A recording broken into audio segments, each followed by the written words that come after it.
this, because there's a whole lot of stuff we can go through this. Okay, it all comes I down put a to link backstage to the StreamYard for people up here. I've also put a link in the main chat to the stream I set up. It is live now. I'll share it. And just I'll tell you right now, you'll never convince me. Hold on, Brian. 1 second, sir. I need to get instructions from Flo how I can send my audience over to your channel. How do you do it? If you What do pull you up do? the stream in YouTube. Yeah, I'm on YouTube, but man, you have got Brian, to be Brian, quiet we're for a not, second, we're not Brian. talking to you, buddy. Hold on. We're doing housekeeping. Notch, if you pull up the stream in YouTube and underneath it, there's an edit video button. Mm-hmm. Okay. Click edit video, and then in the left column, the second one down, it's the circles. Okay, I got you guys. Gotcha. Stream customization, then scroll down to redirect. You click add, and in that pop-up window. Okay. Honestly, I just think I'm a philosopher. I don't even know shit. I just like people. Dude. Okay. All right, I'll go ahead and check on that. It's in Can YouTube. You just be quiet for a second. We're doing something. Yeah, okay. Just chill, Brian. We're doing housekeeping. Where are you at now? Yeah, I'm at the redirect, and then I'm doing the search. So I went to your channel. Yes. And then it's the right box. Oh, it's the right box. Okay. Yeah, because the one on the left will just be yours. Oh yes, I see it. And then Okay. I do that, and then what? And then after that box closes, it should show the stream down there. Click save, and then when you end the stream, people will automatically be given a redirect.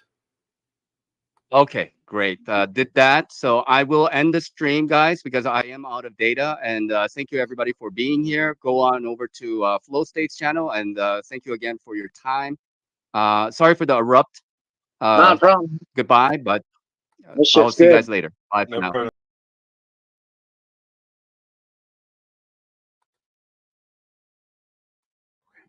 Yeah, I just can't. It's like arguing with Joe Cool when he's. I love Brick petitions. Let me see you. Give me the middle finger real quick. How dare you? Brick, give me the middle finger. That was okay. All right, people are funneling in now. Let's see. I believe that this was somebody.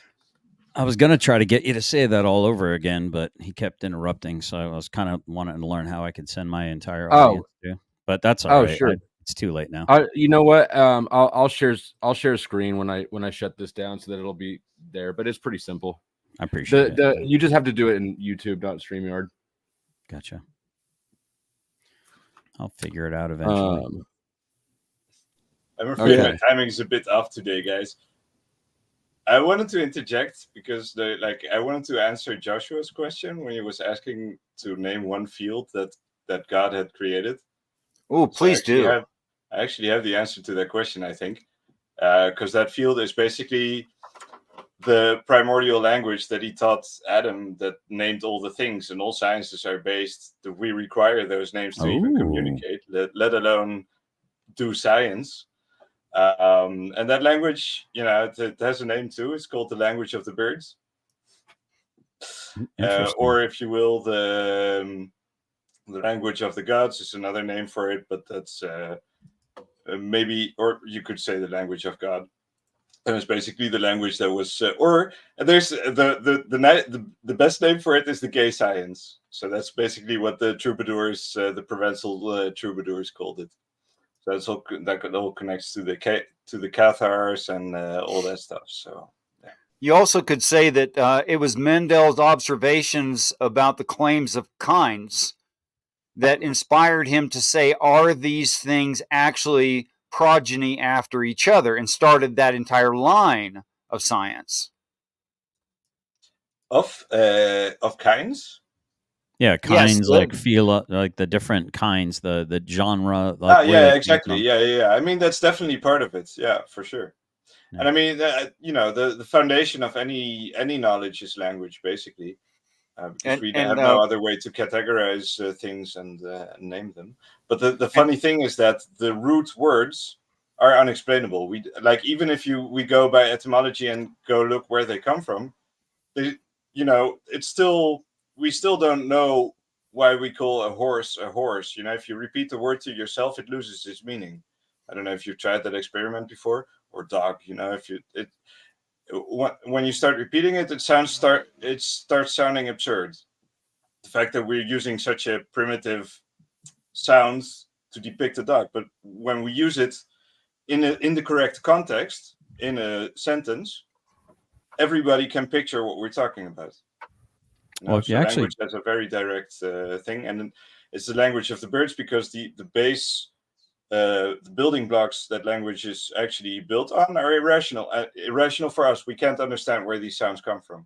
They're instinctive. Well, to your point, actually, and I would like to give Joshua Jones a moment to finish his, if that's all right with Flo. But to your point about the language of the birds, that kind of speaks. What popped into my head was the Tower of Babel, in which everyone spoke the same language. Yeah, they work in a common purpose in order to go up and unseat God in the heavenly bodies. He scattered them, made them all speak different languages. The term barbarian came from the guttural sound that the Germanic people made it to most people sound like bar, bar, bar, bar, bar, bar, bar. So, exactly, yeah. So it's interesting that, to your point, that's almost like that was the universal language that all men spoke at one point in time. And then because God said, all right, you're getting a little long in the tooth. That's interesting. So I actually have a posit for that as well, because, the Tower of Babel, people actually do recognize that as a specific time. Well, people who believe in the history of the Bible or the history of whatever you want to call it. The history. Right. But there was actually another time specified, if I do remember correctly, 33 CE referenced as Pentecost, where it referenced tongues of fire. And I know some people might look at that and consider it to be some babbling, blah, blah, blah, blah, all that craziness. But just, for personal reference, it to me would seem that because there were people of different nations and different tongues at that time, that there was sort of this, I don't want to call it mystic or magic, but it was definitely some sort of, according to the book anyway, according to the book, there was something that united a certain type of linguistic, I guess I could say it that way. Yeah, I mean, I think that still exists, and I think that's the reason why there are both like etymological connections as well as phonological or phonetic connections between words that can be used to connect different meanings throughout different languages and things like that. And that because all languages still have the same root, basically. And I think the whole thing is because I think the language of birds can still be expressed in the languages we speak today. It's still possible, basically, but obviously you still have the limitation of speaking a language that only other people who also speak it can understand. But within that, you can broaden the scope of the meaning based on these phonetic connections. So that's basically what poetry is about, for example. Using like rhymes and like words that sound alike, or playing with words and things like that to create new pockets of meaning, let's say, for people to play with. Yeah, so essentially that's like melodies and that sort of thing, like a band of merry men, that sort of thing. So the troubadours, there's exactly. The famous country artist calls himself the troubadour, right? So that linguistic there's actually a reference to like sirens, doing this mystic melody to lure men in. So throughout history, there's this evident reality, to me anyway, that there is power in sound, right? And so for that sound, whatever that sound that we use, personally, we have to assign some type of meaning to it. And throughout different cultures and groups and nations, even there's linguistics that are involved so that communication can happen, social contracts can be met and signed, or not even signed, or just considered for interpretation. Let me jump in real quick and thank Chuck for the 10 gifted memberships. I'll do a flyover for those who are new here. I have a clip that you'll see it. Let's do it.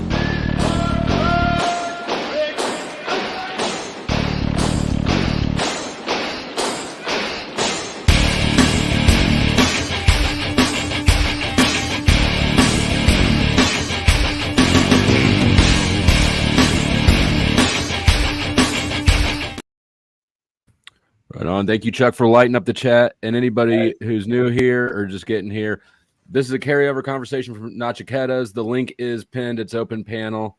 Hit the like, please.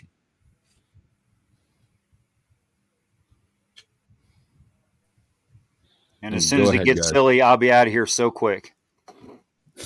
Feel that. What's on your head? I want to go back to the fuck, I just lost it. Go ahead, guys. The language of birds. Yeah, so D-Doc, I really am interested in a conversation coming from your perspective.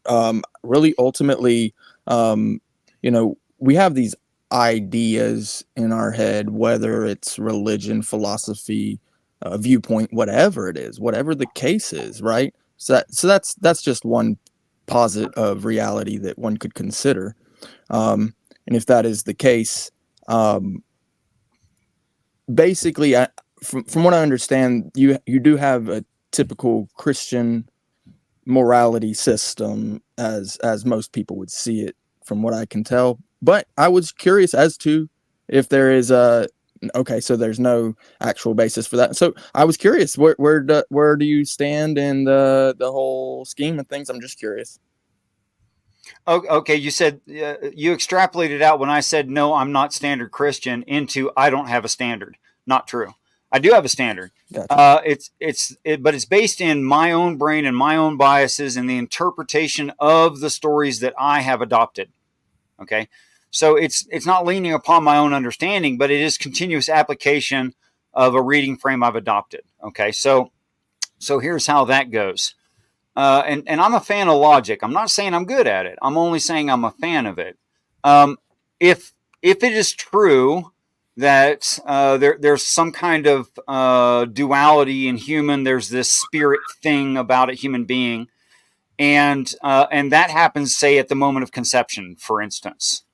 And let's say that for financial reasons or some desperate fringe reason, whoever were responsible for creating that life decided to abort it. Okay. So they abort that unborn child. It never had any chance at all to experience hardly anything. Right. But then I say something like, the celestials have every ability to restore that unborn infant into heaven. Well, then I have to say something like they're alive. So what was the abortion?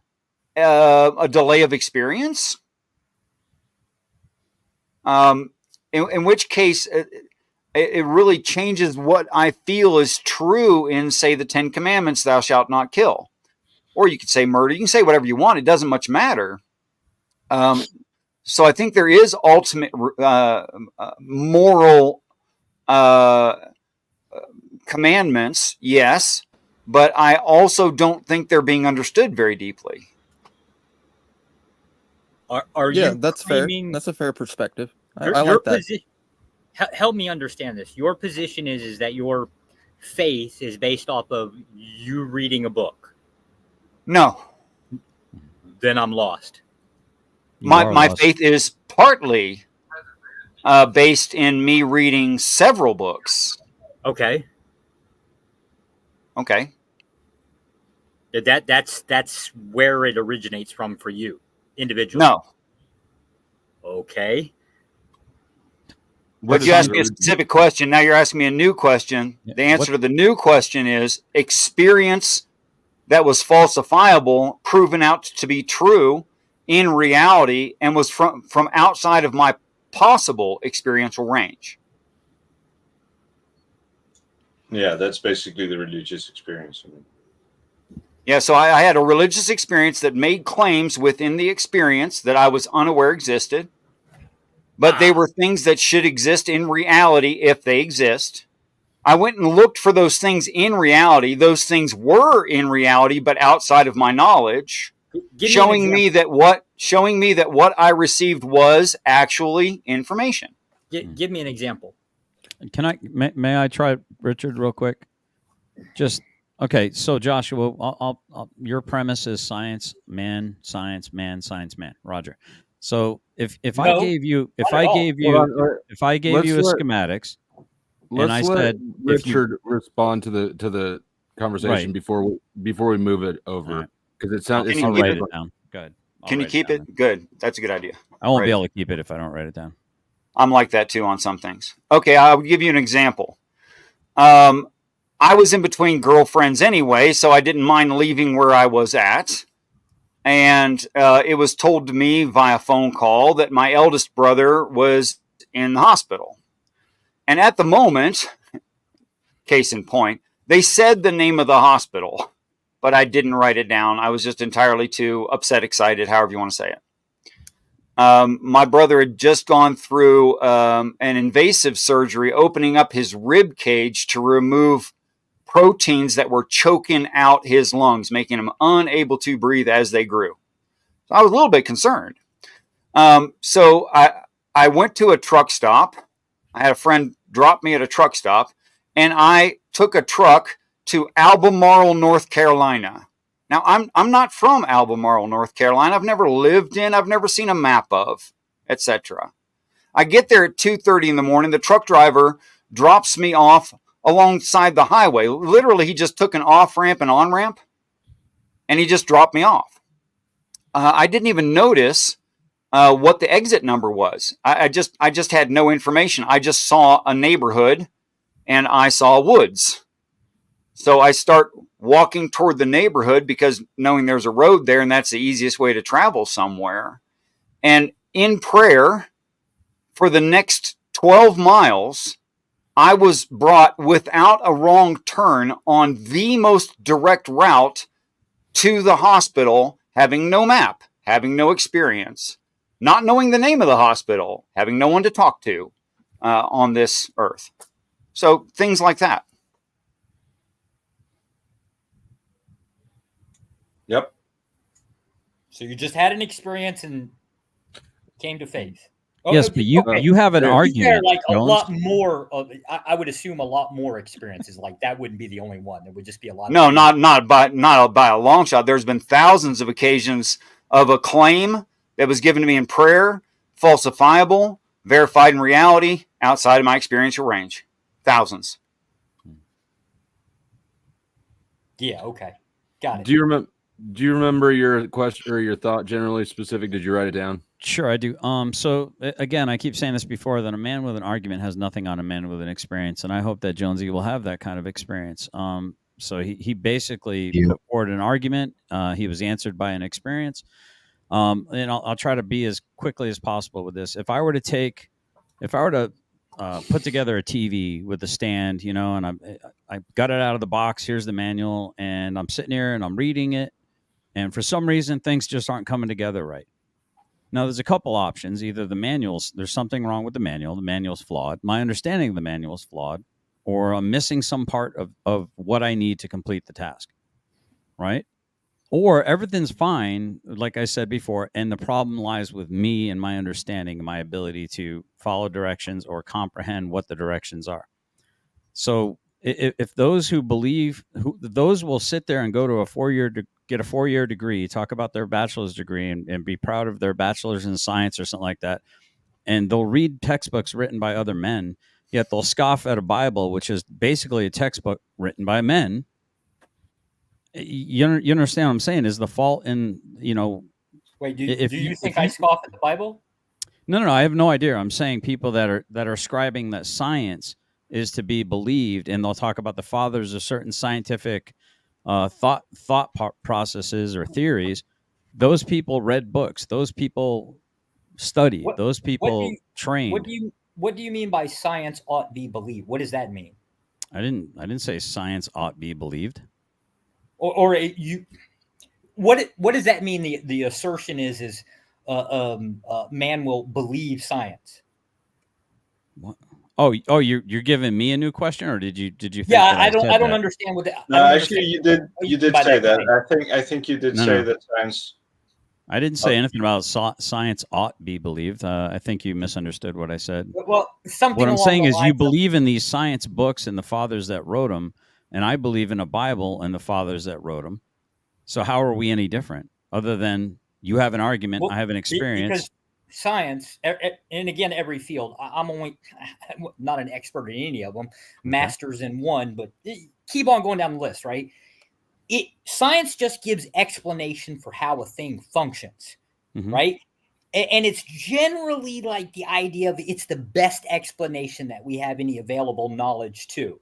Some things get really weird. Like right now, I'm trying to deal with quantum energy, and it's just I can't get past 2 paragraphs without getting a migraine. But to put it all into perspective, right? Like there's not a concept of belief. It's not needed. You just have to comprehend how a thing functions. All it is an explanation of functionality. If I'm giving it the most crudest definition, I don't understand the idea of belief other than do you mean like somebody says something about a science and then another person receives that information and you're just believing that? So if I may, please. Please, Rick, because I think he's going. Yes. He's taken my argument and created some other thesis. No. It's not that. So some individuals in the world just, and I don't mean this derogatory, don't have a fundamental understanding of what faith is. Okay, and so there actually is in the scriptures a definition that it gives. It speaks of evidence, right? It talks about how evidence is the basis for faith, right? And so what some of us out here have done, and this is all in good faith, what some of us have out here done is they have looked at the evidence, not just by experience of our own experiences, but they took into account other people's experiences as well. Perhaps like how a mother would tell the child not to touch the stove because it's hot. Now, the child doesn't need to touch the stove to know it's hot, right? All he has to do is take his mother's word. Now, he does know what heat is because he's been in a hot bath that's too hot, right? And so because of that experience that he had before, he can understand what the word heat means. And so he can take that into consideration when he is explained to by his mother how that the stove is hot. That is faith. You take the faith of the fact that your mother has the experience, right? And when you apply that to real life, that experience, if you do that in these, outlandish experiences that others have shared, it actually strengthens your faith, as it were, that those things that are outside the bounds of physicality exist. Does that make sense? Why do we trust these authorities? You trust your mom because she wipes your butt and feeds you food and gives you kisses on the head before bed. Why do we trust these authorities? I mean, that is a good question. I mean, so in my experience, and this is just my experience, there are certain types of people out there, just like with dogs, that have a better morality about them, whether it's because they were trained up a certain way and then, received that morality, or that they just have an inherent good heart. They have this type of morality that you can judge that character. You can discern that they have a certain type of character, and that breeds morality. And so with that morality comes a certain type of faith in that authority that they might actually be able to share with you. Well, the Bible stories are they may be true, they may be false, but from where we're sitting as individuals, right, trying to assess what's right from wrong and what's true and false, what are you looking to to go, you know what, this I can trust in more than that, more than the Quran, more than Animorphs, more than whatever other book you're reading. It seems to me that people trust pastors or priests, present day religious authorities, who also explain how to understand the book to them. But it doesn't seem to me that that really many, if any, present day religious authorities, they all seem to be charlatans. I agree. Yes. The practice what you preach type of thing. And I agree 100%. This is actually something, if I could just pass it over to GS, he has a beautiful way of explaining this. I've heard him explain it so many times. And if GS wouldn't mind, that would be wonderful. But do you want to kick that over to me? What you want to jog my memory and how I had to explain it? But I did type something in the chat. Basically, if the manual is not flawed, it's not an error. The person reading it has understanding of what he's reading, and he applies it. And this manual happens to be the Bible. I've seen exponential benefit in my life when I'm denying my flesh and actually walking in the Spirit. I can't deny the results of it, but then my flesh gets in the way. And then people look at me and go, "You're not a Christian. You ain't no Christian at all." And they're right. At the time, I'm not. And I can't deny that. But I mean, what I'm saying is if there's no flaw in the manual, right? Which is an assumption that I'm not willing, that I don't believe, but for argument's sake, So- I mean, I'll so grant you therefore- that there's nothing wrong in the manual. Right. So let's say what you're doing right now, Flo, is amazing. You have a group of people that hopefully are trying to be understood. Right. But in order to understand, or in order to be understood, we must first seek to understand what the other person's saying. Like, I want to know what Joshua Jones is saying, because he seems to be leaning heavily on science and saying that man has basically created so many things, yet there's another thing that was created by man, and also a thing that created man, in my opinion. From my experience, and I'm just trying to figure out, like, the chicken or the egg. I feel like there's a chicken or egg fallacy thing going on here. Well, if And you're I'm asking, trying to understand it. Go ahead. My full assessment's real simple here. I'm not laying claim to know what created man. Like, speciation's a real weird thing, right? So I don't lay claim to know. You, however, are. Yeah, God. Yep. Right. So What you're in that, asserting is, what do you have to demonstrate that? So- Keep in mind, it's not a fair question, right? Like, the whole idea of faith is you're not supposed to be able to demonstrate it. That would be the issue. well, Do you have a no. brain, Joshua? Yes. How do you I know? think. Have you ever seen it? Well, it hurts quite often. Have you ever seen it though? Because Well, you're saying faith is the belief in something unseen, right? So do you What- have faith that you have a brain, or did some doctor just tell you had one? Are we just boiling faith down to hope? In which case, I can fully understand hope. No, that would be a mischaracterization. I asked you a very direct question. Do you have a brain? And you believe you have a brain. And what do you base that belief on? Because you're telling me your other worldview, and your logic that follows is if you can't see it, then maybe you shouldn't really think that it's even there, right? I've seen brains. No, so you've I'm seen assuming- brains, but have you Yeah, yeah. seen your brain? How do you know that you're Yeah. not in a sim and you're the only one that doesn't Now, actually have a there's brain? Two questions there. The first one is CT scans would be like, if I'm being pushed for some type of evidence, CT scans would be the first one. Now, That's the a concept of- facsimile of a man-made created thing telling you that that's Sure, your brain. just like a you're photograph so would you're be going to it. put your trust in the man over Well, seeing with your own. technically, it would be putting feel it, your touch it, trust in a taste it. machine, right? But that wouldn't be an abnormal thing. To answer your second question, that's a little bit of a different concept. That one, no, we all operate under the function that I think, therefore I am. Right? That's the whole brain in the vat argument. Like, we all think this is. So I actually have to make a pushback on that. So not everything that is considered by your brain is a thought. This is just something that I actually have personally come to realize. Okay, so there's two different things that are happening within your brain, in just my opinion. There's knowledge, and then there's thought. Okay, now there's knowledge, which is there's actual evidence for things. Okay, That's not thought. Knowledge is based in reality, whereas thought, that's an experiment. That's a hypothesis, okay?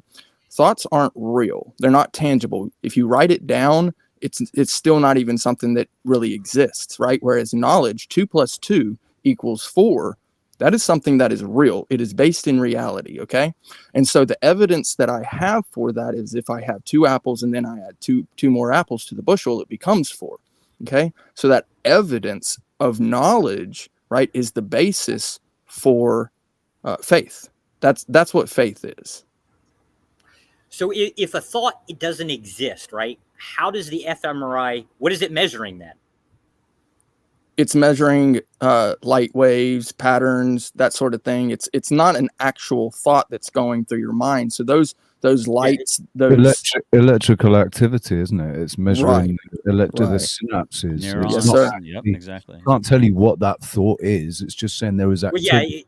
yeah, you can never point to what the thought. Well, you'd never be able to until somebody comes up with a mind reading machine. You're never going to be able to demonstrate what a thought is. Right. So that's why whenever we speak, we say colloquialisms, I guess is the word, like in my opinion, So, or in do my view. Do you sincerely believe that a thought doesn't exist?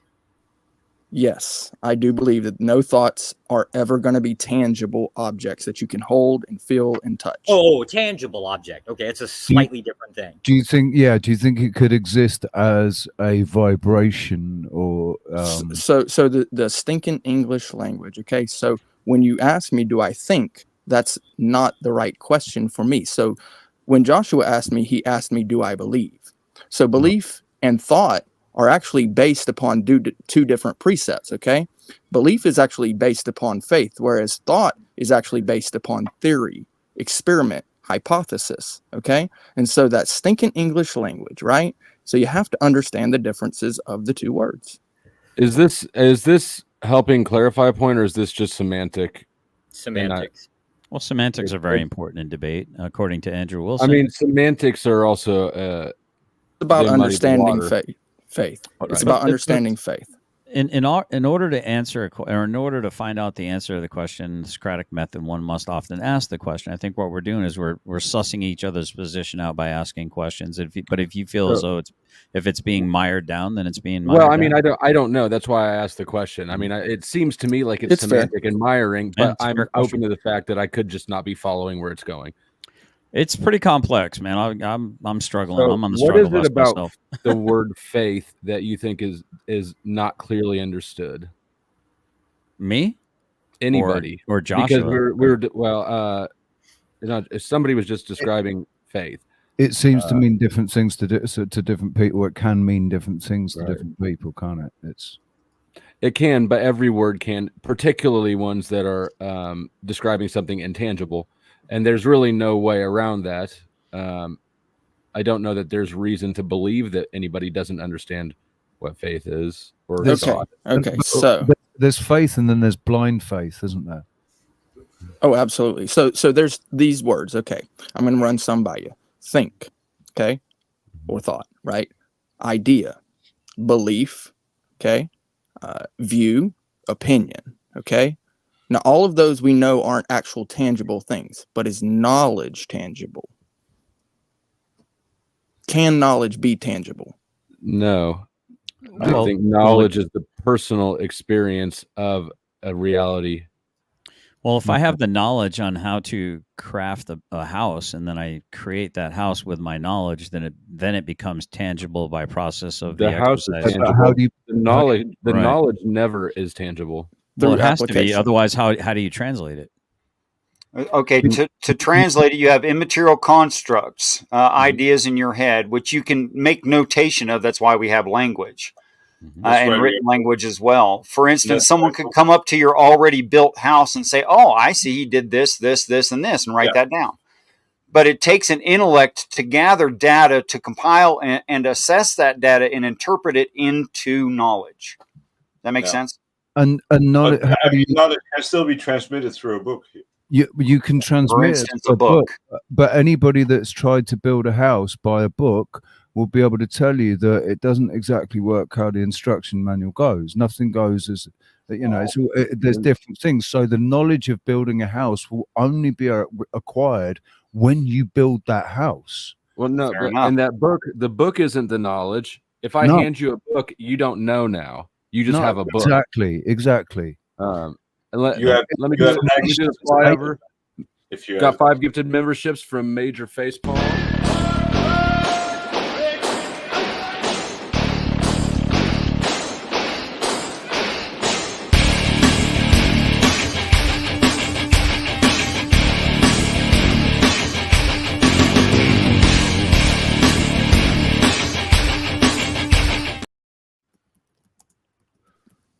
Go ahead, guys. Thank you, Major Facepalm.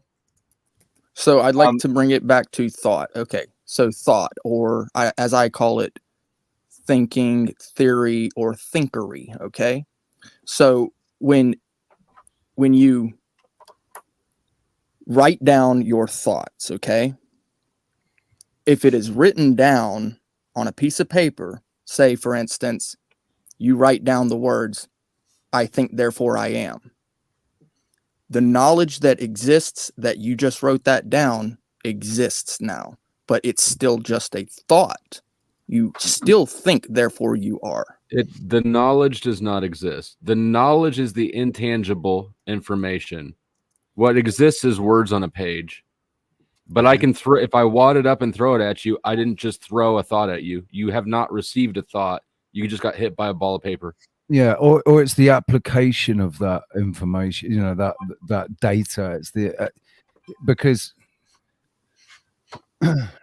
so Socrates, okay? This is how Socrates won the West. This is exactly how he won the West. This is why, since Socrates, we call it the West, because we separated thought from knowledge. And well-applied knowledge becomes wisdom, actually. I mean, I don't, you know, I guess I could go on and on about it and describe it in different ways. Ultimately, it does fall down to, again, going back to thoughts and beliefs, because if you want to say that knowledge isn't tangible the same way that thoughts aren't tangible because they can only both be written down, and if that's the case, then that's fine. But ultimately, 2 + 2 will always equal 4, even if I write it down, or if it's 2 apples + 2 apples. That is knowledge. It is reality. It will never be tangible, though. So then all belief is fiction. What about 1 × 1? No, all belief is intangible. Fiction is imaginary. So all belief is fiction because all imagination is fiction. That is, for that to be true, it would have to be necessarily that only tangible things are real and everything else is fake. And that's not the truth. So we live in reality, right? We live in reality. How do you know that? Intangibles are a part of the real experience. Look, all we have to do is look up. All we have to do is look up the word noun. It's a person, place, thing, or idea. They exist. Those are existent things. And we've already worked through all this. Right. Faith. So if for something to exist, it doesn't need to be a tangible physical object for it to exist. Right. Intangibles exist. Right. Well, I mean, that's interesting because the Bible says basically that the wind comes from the east, blows past you, and goes to where you do not know, yet you believe in that. That red sky at night, you say the weather will be fair the next morning. Red sky in the morning, then you say the weather will be bad. How is it that you can read these signs and understand these things, but when I speak to you of things of heaven, somehow you can't imagine these things, right? So so again, it goes back to the manual. It's if there's an error in the way the book is being written, the instructions are being written, or if there's an error in the way that they've been translated or received, then that's where the fault would be. When you said that you could read a book on how to build a house and something always goes wrong, well, the fault wasn't in the book. The fault was in the other aspects of the variables, to include possibly the builder. Yeah, there is no fault. I mean, the fault could just be in the fact that that a book is a finite, like all of reality can't fit into this. Hold up. GS, Yes, your sir. Bible. Can you hold it up again, please? No, I can't. It's intangible. My hand goes right through it. How many books? How many books in it? Jesus. 66? It's 66. If it's the 66. King James, it's 66. All right. Yeah, So I couldn't tell you. the original King James version, I guess it would be the 1611, I believe. Mhm. 80 books. So again, was that the fault in the people that wrote it down, or was that the fault? I don't know. You tell me. I That's just proposed finding the fault question is- to you. So that's the evidence your you have to premise. search Fault out. isn't important. Well, Finding so fault doesn't matter. We're trying to figure out if something is true or not, or right or not. It doesn't matter whose fault something is, right? So I'm going to do the quote, and I know everybody's going to hate me for it. So with great power comes great responsibility. You have power and dominion over your own being right now, okay? And what that means for you is if you are seeking life, future life, then you have to do the work. big fan of the work, though. That part I'm real big fan of. But what do you think the work is? To find the evidence for each individual, not me. I don't have to do it for you. I'm not trying to be condescending or anything. But I don't have to do it for you. I've already done it for me. Yeah. So once you found the evidence for you, then what's the work after that? So that would go to the mother and child, right? So the mother would care for her child and tell the child that the stove is hot because she doesn't want her son's hand to burn. Now, for me, I'm seeking life, right? I want everyone to have that life. That's the hope, right? And so because of that, I share it. I just share my experience and say, hey, I found this because I looked at the evidence. That's faith. That's me sharing my faith. I disagree, and here's why. A person can look for anything, and they'll find confirmation of the idea. Patterns. Yep. We will naturally seek patterns, and we will naturally find them. And the only next logical step is to try to disprove whatever you see. Yeah. So if something is, and these are not confirmations because we do not know things. We all believe things. So the idea here is to use all methods possible to disprove a thing until you only have one thing left. So like I've got my experience with the Shadow Man and Jesus, but I feel I know that was Jesus because that's who I was speaking to, but I can't. There's no way that I can prove that it was. I guess I just believe that it was because I can't say I absolutely know that the feeling and everything, it all comported to Jesus, but I don't know. At the end of the day, I choose to believe. I choose to believe. There would be some evidence and anti-evidences in a situation like that. Like okay, let's call him Jesus for now, just tentatively. That's just fine. Did that experience bring you to be more brave, more loving, more driven to study, more of a humanitarian? It filled me. I went from one state to a new state. I went from a state of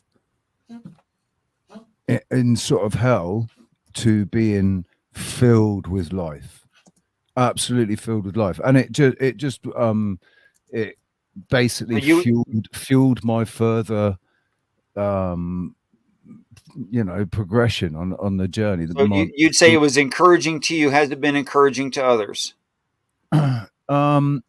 To those that have chosen to accept what I've said, but to so many people just don't seem, I don't know, they just don't seem to believe it or hear what I'm saying. That's okay. Oh no, I was speaking to the devil. I was being fucking deceived by Lucifer. Of course, you're going to hear things like that, but the proof is in the pudding. I mean, a good tree produces good fruit. Period. It doesn't take a genius to figure that one out. Okay, so if it edified you or edifies others or both, and is indeed good when we have the ought, human beings should be happy, right? And it has caused you that, then it was definitionally good for you. And it definitionally came from good. Right. So I don't have a problem with it. Well, good and bad are incredibly subjective, at least to humans. If we're talking about biblically, all things What do are you mean? What do you So- mean it's subjective to humans? Good and bad are value judgment calls. I might like, let's say, okay, so you talk about all trees, or like a tree produces a good fruit. I'm sitting here in a country with a lot of people that believe that durian is a really good fruit. I happen to think it smells like some asshole hasn't wiped their ass for like 10 years, right? It smells like shit. I consider it to be very bad fruit, won't even allow the crap in my house, right? Yet I'm in a culture that believes this is like the fruit of the gods kind of thing. It's What kind of cultural. fruit? Uh-huh. Durian, Never heard of it. Durian. Anyways, Okay, Tastes you're like peanut butter, smells like non-wiped ass. Okay. Yeah, Anyways, it tastes good, doesn't it? the point of somebody asserting good or bad, it's usually going to be relative to a goal, but it's always going to be subjective to a human, specific, or going to be subjective within humans. It just But is. you're the just thing. repeating. You're just giving all the rationalization why Right. I said if you have not. However, within your own Bible, all things are good. All things are created by God, aka even the bad stuff that we all criticize. 1 Timothy chapter 4. Let's see here. Let's see here. I am. Are you just going to go on, or do other people speak with No, you? that's literally the thing. Your own scripture, your book says all I'm things. familiar. what is the point that you're like? What's the point? He's asserting good or bad, but his position, scripturally speaking, doesn't align with what he stated. First, you don't know my position. Second, you don't know how I read the scriptures because you can't know my mind. Do you understand that? And I'm accepting this about you as well. So you're just basically forget what it says, because it quite literally says this blatantly. No, I'm not cherry picking the text in a logical fallacy. But what I did say is you and I might read the Bible differently. I love it when people speak for me. I don't. Yeah, me either. Just people, we're grown-ups, man. We say what we say. Don't try to read into what you think we're saying. Just respond to the words that came out of our mouths in good faith, as I'm going to respond to people's words that they come out of their mouths. I hate it when people try to rephrase what it is you're saying, and it's like what you just said. Salad cherry picking the Bible. You cherry picked his words and then made a whole different recipe out of them. Yeah, he all things according to scripture, all things are good, even the bad stuff. No. But not all things are expedient. Well, expedient All would be a things can different be concept. used for good. Well, what are you quoting there? And you can please do tell me how you read that section, and then I'll tell you how I read it, and then we could have a discussion instead of a lot of accusations. Here's an example. Stalin kills what, 40 million people? No, please stay with the Bible, please. Well, I'm trying to use it. Now the question is Stalin a man of God? God Not interested. Next topic. Okay, so it's right, like the concept you're speaking of good and bad, right? But you're not going to like lean on it one way or the other. So it's just subjective. It means nothing. You're just asserting something is good. It has no value, no meaning. But all you're doing is saying, Richard, were you careful to say ought? And I was. Yeah, good is contextually. I mean, I don't think that his statement was confusing. In context, we understood what he meant. Okay, let me always relative. Yeah, let me take a stab at it. Do I think it's good that we had an example of someone like Stalin doing some horrible thing with a really crap model known as socialism and communism? Yeah, I think it's really good for us to understand and stop trying to recreate that nonsense and say, well, if you just applied it the right way, it would work this time. So, yeah, maybe it's a good thing that we have an example in history of what fucking retard megalomaniacs look like when they get put in power. Does that answer your question, Joshua? See, that's a fair assessment. So even things that are evil can be used for good. Yeah, we're not very good at learning. That's true, Flo. You're right. We're We're awful. Like, well, maybe Flo. Earlier, you made a statement I'd love to get back to as soon as Richie's done. So I was just saying, we're not taught like if those that forget their past are doomed to repeat it. Well, we don't really know our past, so it's no fucking. We don't know if we're repeating it. It seems like we are, but. We're told the wrong things to learn. We're given the wrong takeaways from the lessons of history. For for me, because I've got an economics background, I can see it clearly in economics, right? I can see clearly that this is what caused this, but what we're being sold is a whole different narrative. They've redefined inflation to take government's printing of money out of it. It's absurd. Anyways, Richard, you were about to bring me up, right? Yep. And since we are all only here to engage with you, because he's never been a narcissist whatsoever. I'm leaning into it, baby. So, that's right. Just face the mirror and say, "Hey, that's me." It's fine. Okay, so you made a statement like, and I would want clarity on this. What exactly you meant? That possibly the Bible is not all true, right? Yeah. That's an affirmative. I mean, yes, that is an affirmative. I mean, okay. I don't. Now, would you say that there are parts of you and your social interactions and even your very personal interactions that would be reflected in some parts of the Bible? For instance, say the Olivet Discourse, that some of that actually you're already using. Yeah. I regularly reference the Bible in these sort of discussions. I'm actually using it right now. This is my main source of income. So yeah, I could say that it has to that extent. Sure. Okay. So here's the interesting part to me. Against my intuition, I started doing things that were written in there that I thought were false, and they wouldn't work in reality. And I would tell you exactly what I have gained from trying to employ them. I have gained respect from people who barely know me because I am obviously straightforward and never manipulative. I have gained a stable living situation where I don't pay for rent, electricity, water, internet, bathrooms, etc. I actually live where I am right now at no monetary cost to me. Amen. And what do I return for that? Nothing. I don't do anything for the property owner whatsoever, except they appreciate what I am employing that I gained from the Bible. So so specifically by sharing your interpretation, you found patrons, I suppose, for lack of a better word. But that's not actually employing like a Bible verse directly, right? You're employing Richard's understanding. Well, that's true. It is my own biases in the reading frame I've adopted. Seek first the kingdom of heaven and his righteousness, and all these other things will be added to you. All you need is clothes and food. That's that prosperity. There's a scripture for you, Flo, right there. I'm sorry. Flo.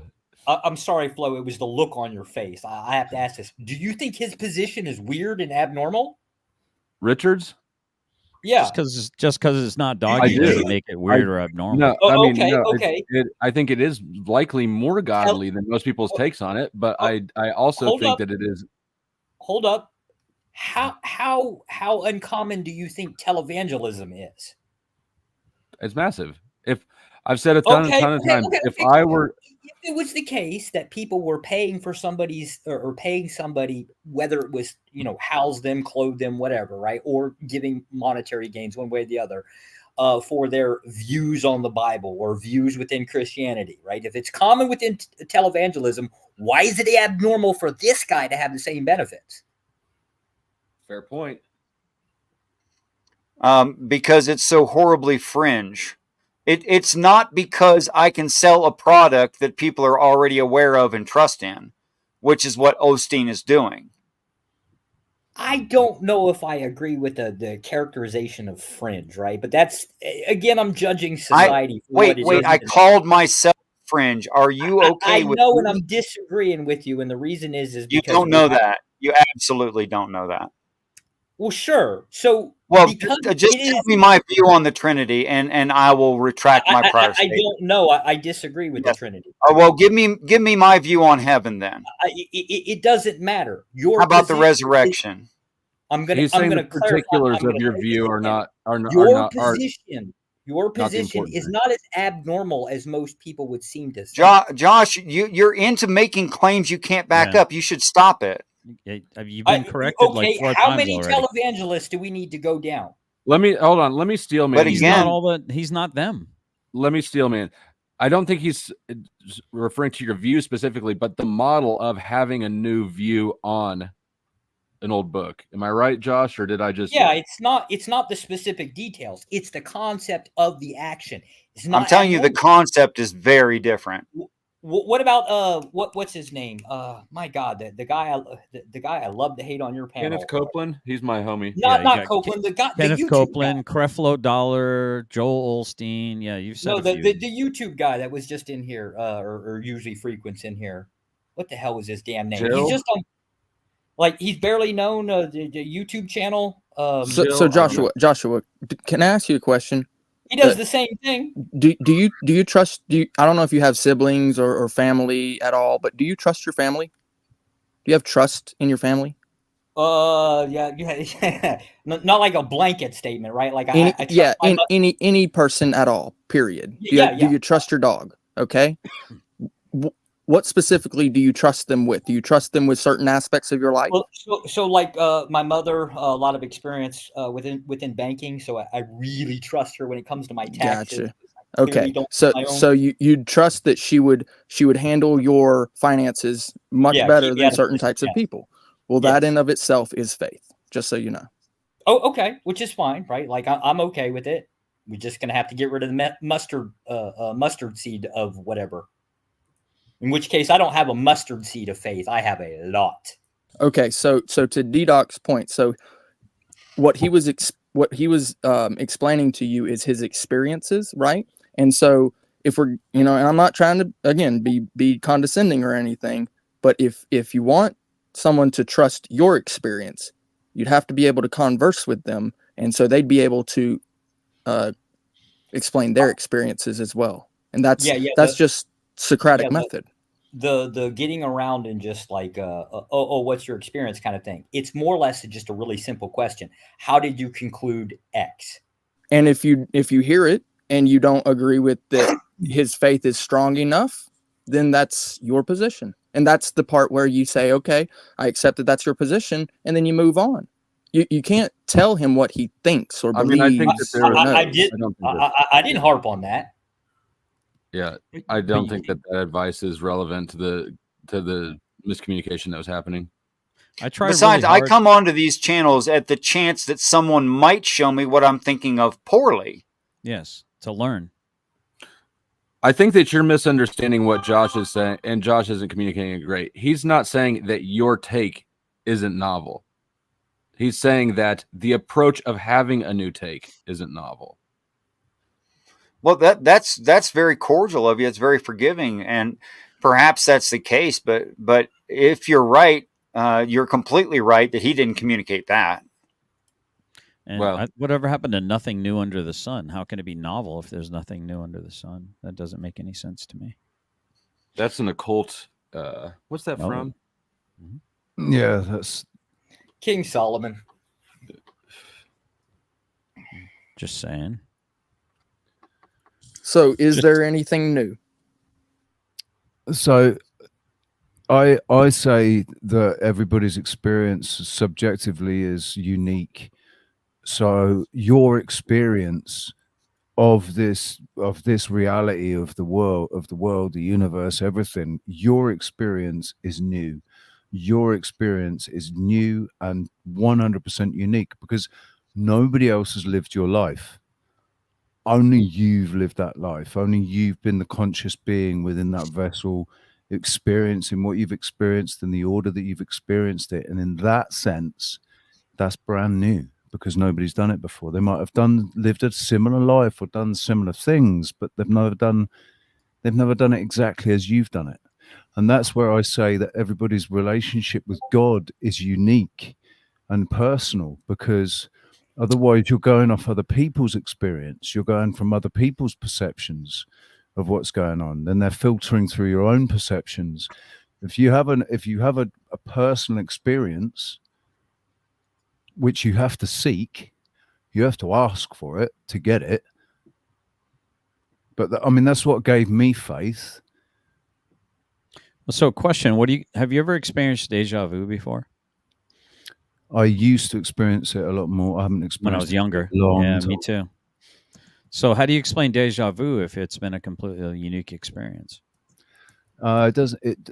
So you might have the same experience, but in the order in which that experience came in your life, so if deja vu is like let's say it's a timeline thing, where where we're running with a parallel timeline or something, and so you're seeing something that maybe you've experienced, but you've experienced it in a different timeline.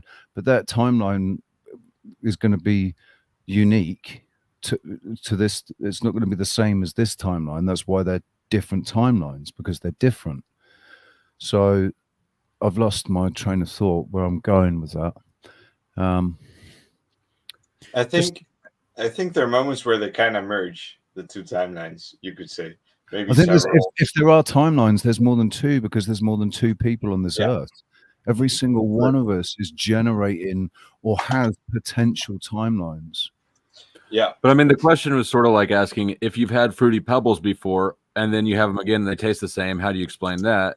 I mean, the same sensation happening. It doesn't negate Richie's point. I didn't explain my rebuttal well. It's not that it does or doesn't negate it. It adds an interesting point to it. Yeah. Something worth exploring. What is deja vu exactly?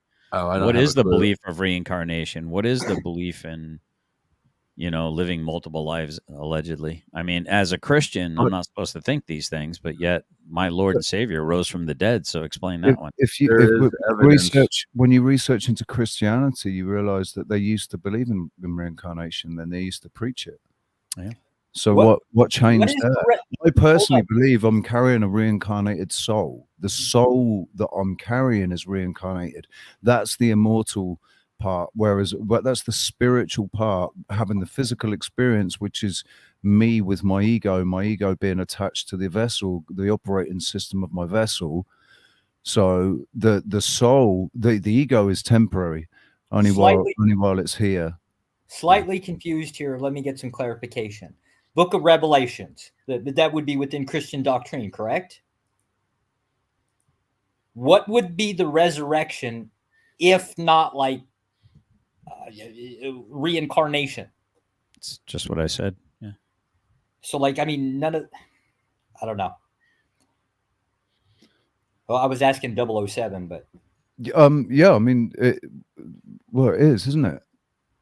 I would think so. I mean, obviously different word, but I mean, but they used to teach it as it was like we are reincarnated, as in our souls. The soul is reincarnated. Stop, dude! Stop it! Stop pawing me, damn dog! Won't leave me alone. I gotta let him out again. Sorry, guys. Kick me if you need room, bro. I'll be right back. No, you're good. These dogs are driving me crazy. They keep pawing at me. My browser's froze, so I'm gonna. This is why I'm not a dog person.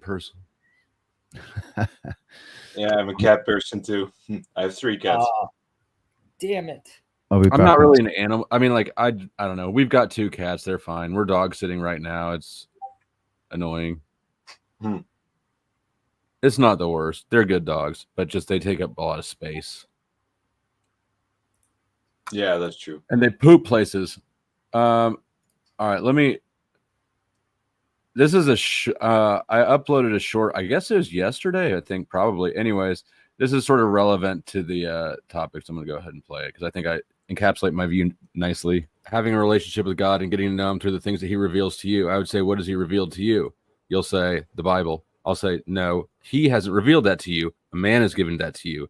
What has he given you? Your brain, your logic, your reason, your experiences, your ability to interact in the world that he created, and then reason for yourself and think through these things. God gave you your eyes and your brain.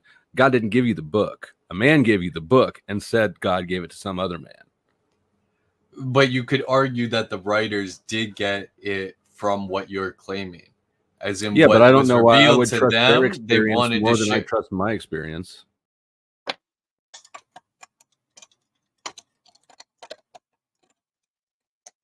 Oh. Sorry, I didn't realize I was unmuted again. Yeah, you're good. So yeah, I mean, to that point, right? So yeah, I mean, you know, I believe that these types of conversations are very beneficial for anybody and everybody, you know. But to that point, in regards to the short, so this is basically my personal view, and I hope I can relate this experience for me, how I view it. And this, again, going back to opinion, view, it's not necessarily, you know, fact and not fiction, right? Because ultimately, you know, this is still just view. The earth and all of its substance, it exists within the physicality, the physical form. And so my belief is that there was a creator of all of that, right? Including human beings, the life, the spirit that's in them, and any spirit beings that exist in or outside of that realm, all the way up to the realm of what's described as heaven. So if he created all of those things and men were given dominion over it, the way that the book describes, then they would simply be able to formulate a certain, I guess, substance to a mass and then create. And it's not real creation because it was already existing, right? So they cut the tree, they, you know, shaved down pages. Doesn't Genesis say that he divided?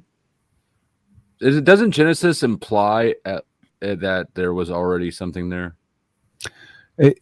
He divided the dark from the light. He divided things. So yeah, you know where I was going with it. Yep. Okay. So I don't know where you're going with it. The earth was desolate and void, isn't it? It's right. So originally, it describes it as in the beginning, God created the heavens and the earth. So there was nothing before that. It was just non-existence except for him. And so if it was just him before that, there was non-existence in physical form. Let's consult the Bible. You know, I still am. Sometimes I look at my life and I go, am I really having Bible studies on YouTube? Just like me 10 years ago, never would have fucking thought it's the study of reality, man. It's not like, just the Bible, though. Honestly, when I still doesn't think that this is like, what the fuck? I forget when we first met, but I wouldn't have thought that this would have been when we first met, the conversation that we would have ended up having on your channel. Testing reality. But that's one of the things I love about you. Oh, I clipped you earlier. Made it into a little video.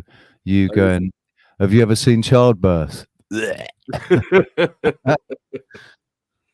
the beginning, God created heaven and earth, and the earth was without form and void, and darkness was upon the face of the deep, and the Spirit of God moved upon the face of the water. So the second verse implies that there was not nothing.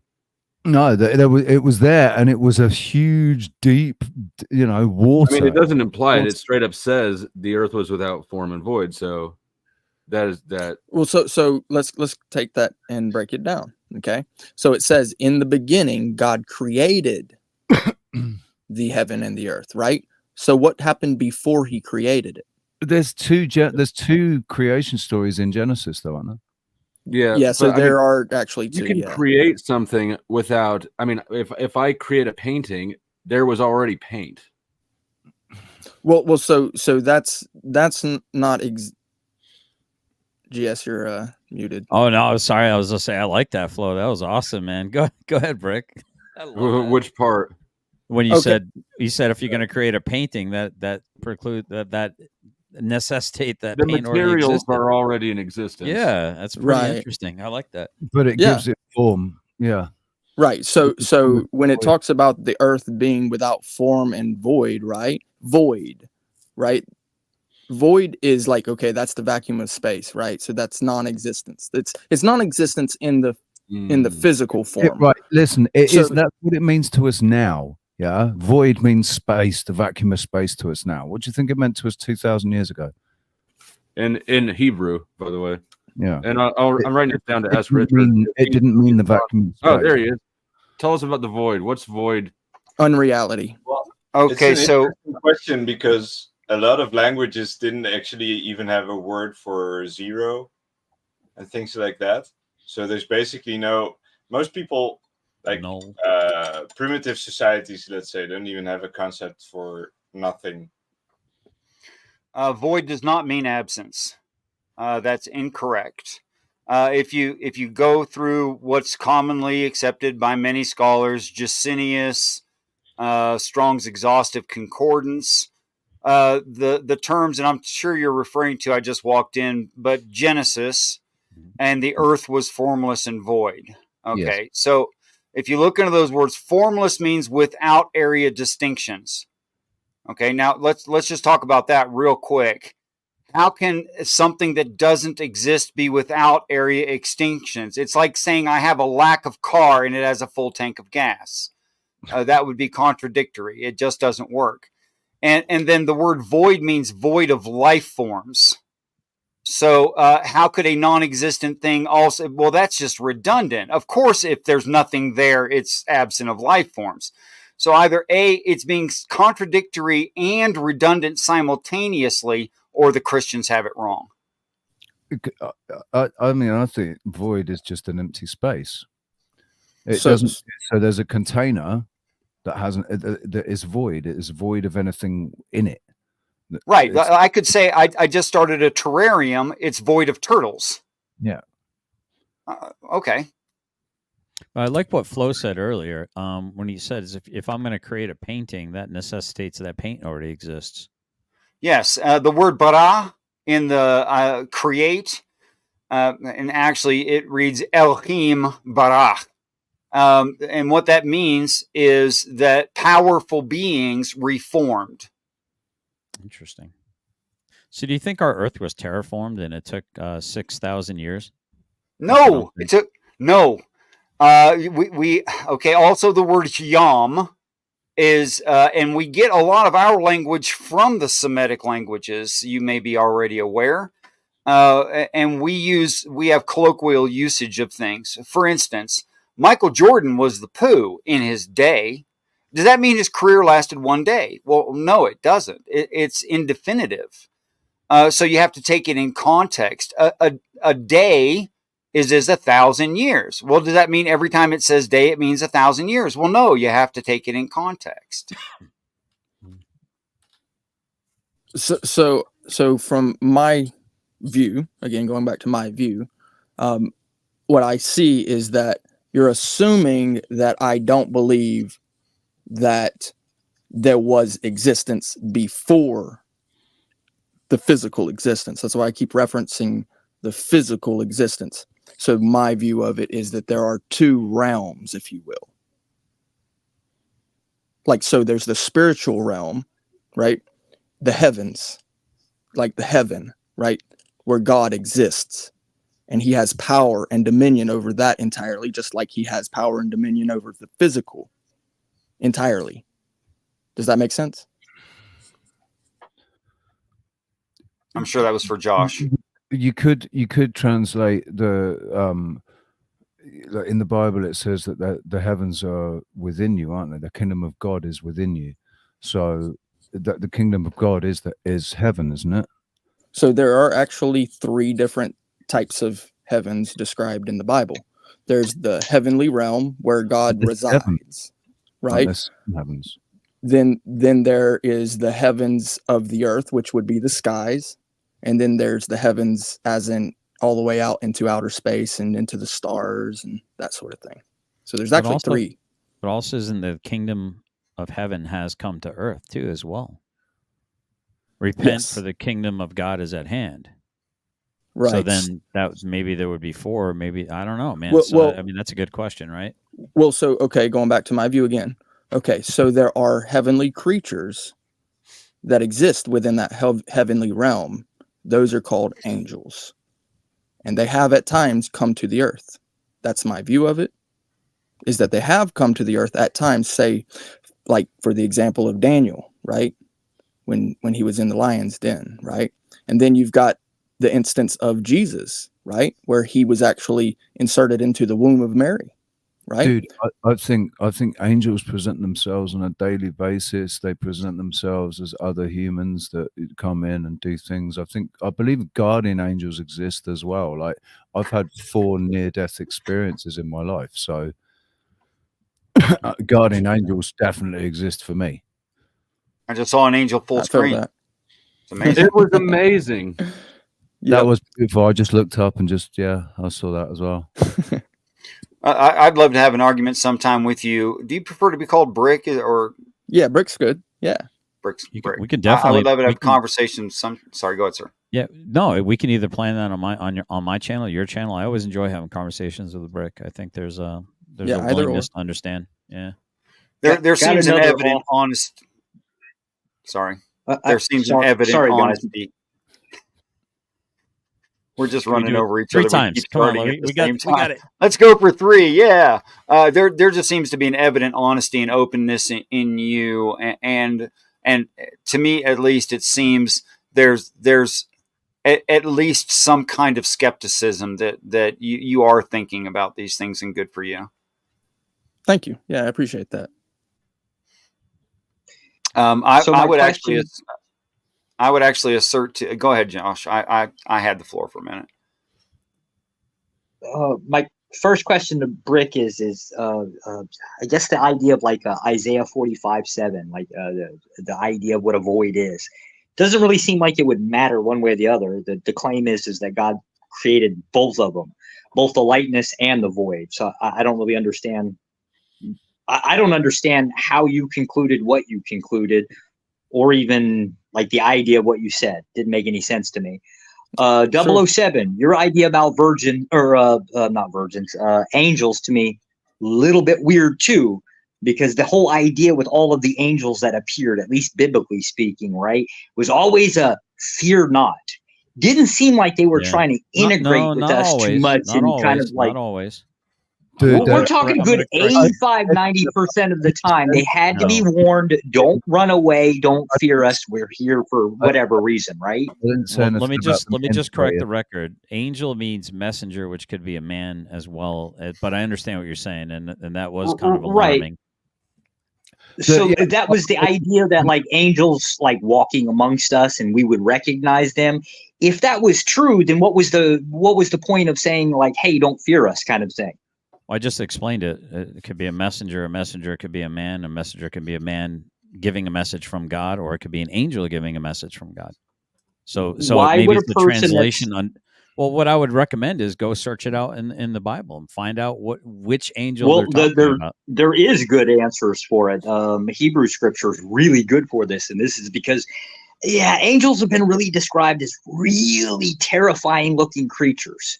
Like, don't even really make much. Like, one of them's even like described as something which kind of weird, like a Dyson sphere with eyes. It's kind of a weird looking description. Okay. It is what it is. So then I want you to explain the part. I want you to explain the part in Sodom and Gomorrah when they said the people of Sodom and Gomorrah, when they saw the angels, they wanted to grape them.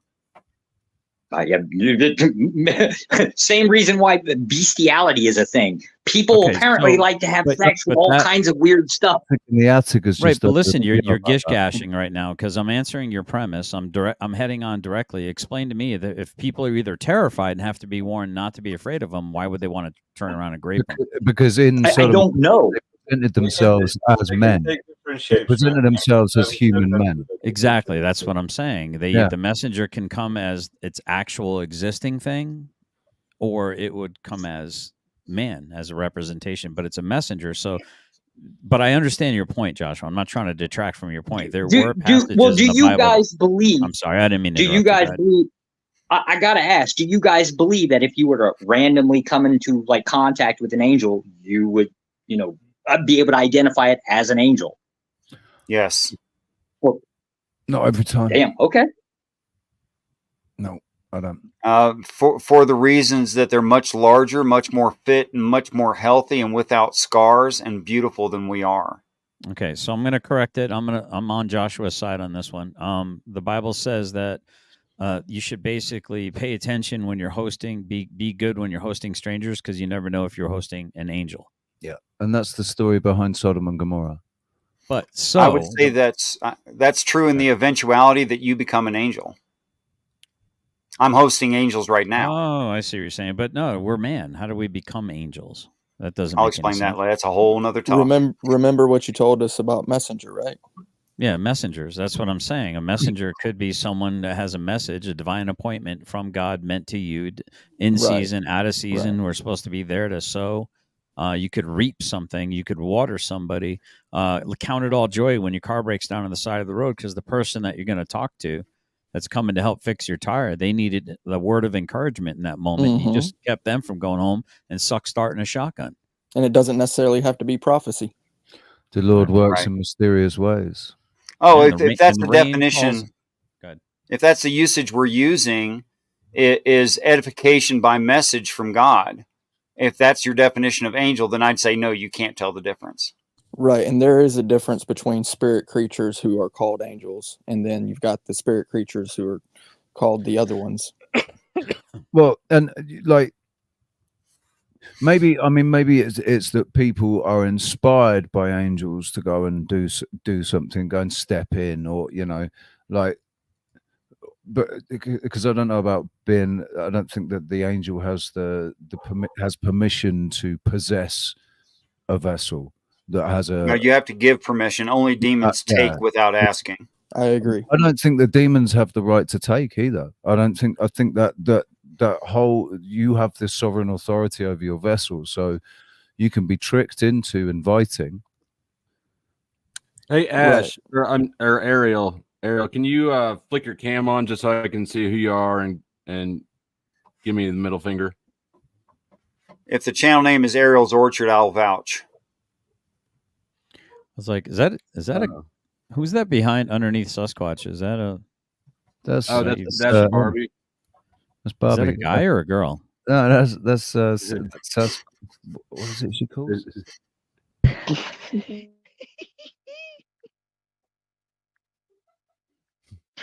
Bless it.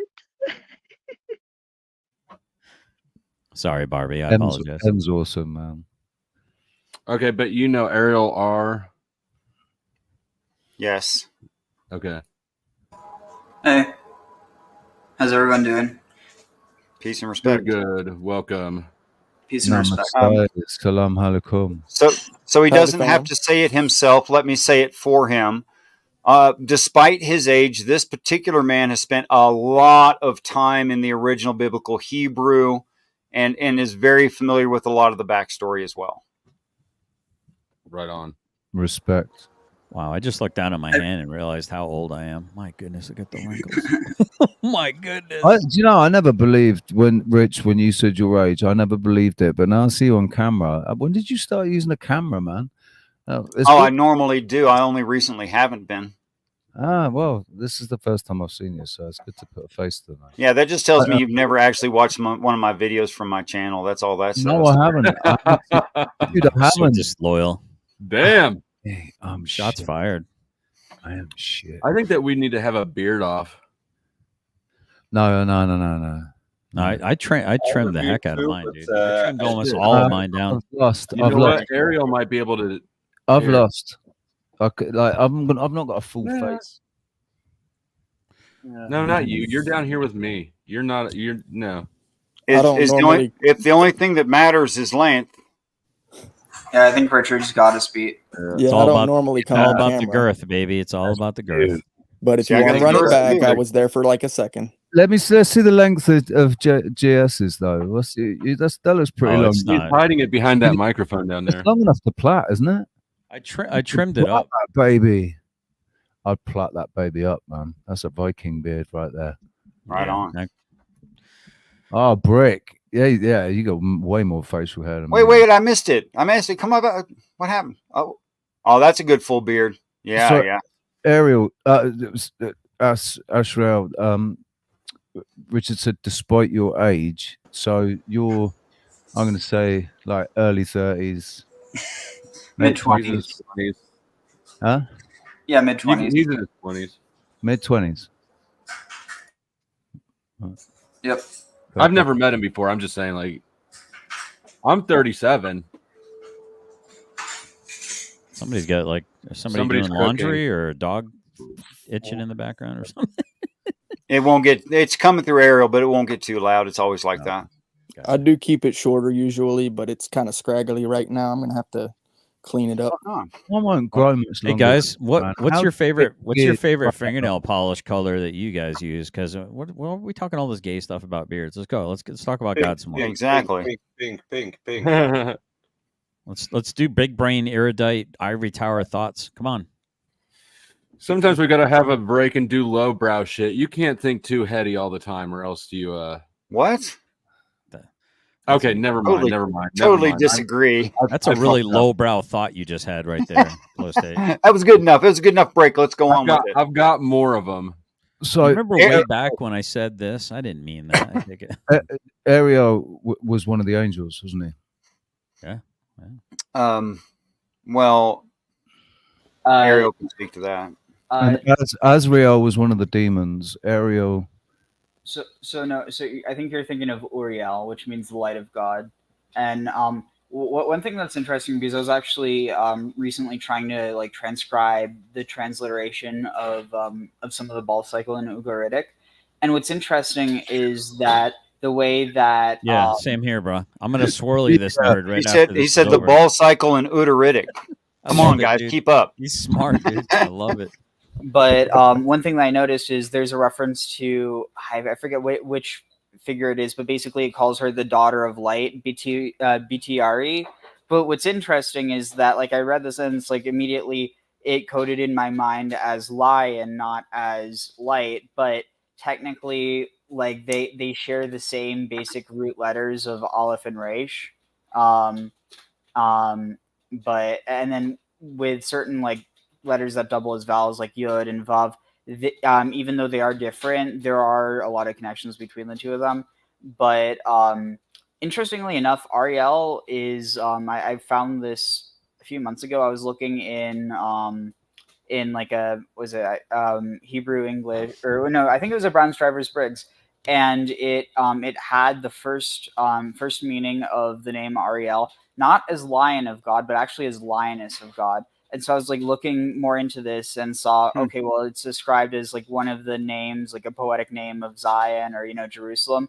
And so looking more into it, there probably is a lot of like fulfillment of this role of like, basically it's connected with the temple, that name. And so it might be seen as like the temple is almost like the feminine counterpart to God, like the house that God dwells in. Can I extrapolate from that and say something like lioness as in the feminine form of the Christ, the lion, and thereby the bride of Christ? Nerds. Less likely, because the idea of like the bride of the Messiah is separate from this. Then what are we saying? The wife of Christ, like the literal singular person, lioness? No, the wife of God. Wife of God. Okay, the feminine God. Okay, cool. So the like the divine feminine sort of. Yeah. Spoken of in Psalm of Solomon, etc. I just remembered as well, and it's funny because it's your picture. Did you paint that behind you? I think it was pastel, but yeah. Oh right. Well, I just remember that Ariel is actually an English washing powder as well. Yeah. Can we go back to talking about beards and stuff? I'm lost with this other stuff, man. I'm sorry, know Flo. I shouldn't have got my involved in. I shouldn't have tried to raise it. I need to go back to the kiddie pool again. I'm 47 years old. How the fuck do I get my beard to grow that long? Because it stops growing. Oh, actually, that's genetic. Your hair length. Every single one of your hair lengths is genetically decided before you're born. Actually. which is why you don't have to trim eyelashes, you don't have to trim eyebrows, armpit hair, etc. It has a maximum length. Hold up about no eyebrows. Well, as you get older, you might. For my eyebrows are out of And control. nose hair. Wearing a wife That beater. is Come on where now. an earlobe hair. Why doesn't that fucking stop growing? I have to trim that. So that's all predetermined. Your maximum hair length for whatever follicle is predetermined genetically. Do noses and ears continue to grow as well as like even at, they Yeah, continue to grow, nose, right? That's and also the penis. You'll be pleased to know. the Continues. penis does. Yeah. Continues No, to that grow. just continues to lose elasticity, so it looks like it's getting longer. Either that, or Those are the balls. either that, or you could just say it's constantly that's my growing ass. and constantly shrinking. You ever see the Nut Raw from Mad TV? You should pull that little skit up. It's kind of funny. It shouldn't get copyright struck. It's like this old guy sitting on a toilet and his balls falling. He's like, ah! She's like, what's the matter? His wife's like, what's the matter? He's like, my nuts fell in the toilet bowl again. And then he don't sits on flush. him. He sits on him in another scene. He screams. She's like, what's wrong? So she buys him like a nut bra for Christmas. So now he doesn't sit on it anymore. His nuts are disgusting. Whatever. Chicks dig balls. Dude, South Park, Randy Marsh, microwave. Oh my god! Imagine Hey, Abraham imagine Abraham making Eliezer swear on those balls. Wait, what is that What? even about? What? I don't get the. Well, Asher and I agree. Ariel and I agree that when it says thigh, it's not talking about your thigh. It's not talking about anybody's thigh. What's the verse or what's the gird in the scenario? loins. Let me see if I can find it. Just praise God, man. Fucking praise God. God is so amazing. Because we're talking about scripture, there is there are obviously reports that there's, and I've seen myself, Mandela effects, changes to the Bible, basically to the scripture. Have you seen the one where it's talking about the ejaculation of horses? What? You're talking about the book of Ezekiel. Oh yeah, it's in reference to the was it the mission of Egyptian men? Right, Emissions. They're they coming forth like the ejaculation from stallions or something. But I know actually, what verse you're talking about. Ejaculation in it. It says that their emissions are like, I think the word best translates as horses. And that's not necessarily talking about ejaculation, and that's imposed onto the text. Personally, I think it means he watched them take a whiz. No, I think that this is the point. I think there has been a change somewhere where it doesn't say the emissions; it says the ejaculation. Because it could in some modern translations. Because the issue was this young girl was she was on TikTok or something, and she was saying, "What the hell is this?" Like it's got me. The Bible's got me thinking about that, about sex, about men and ejaculation, and she was horrified by the fact that the Bible had put her in a carnal mindset. No, she put her in a carnal mindset. The Bible isn't. No, you're supposed to doesn't do take that. any of those thoughts captive.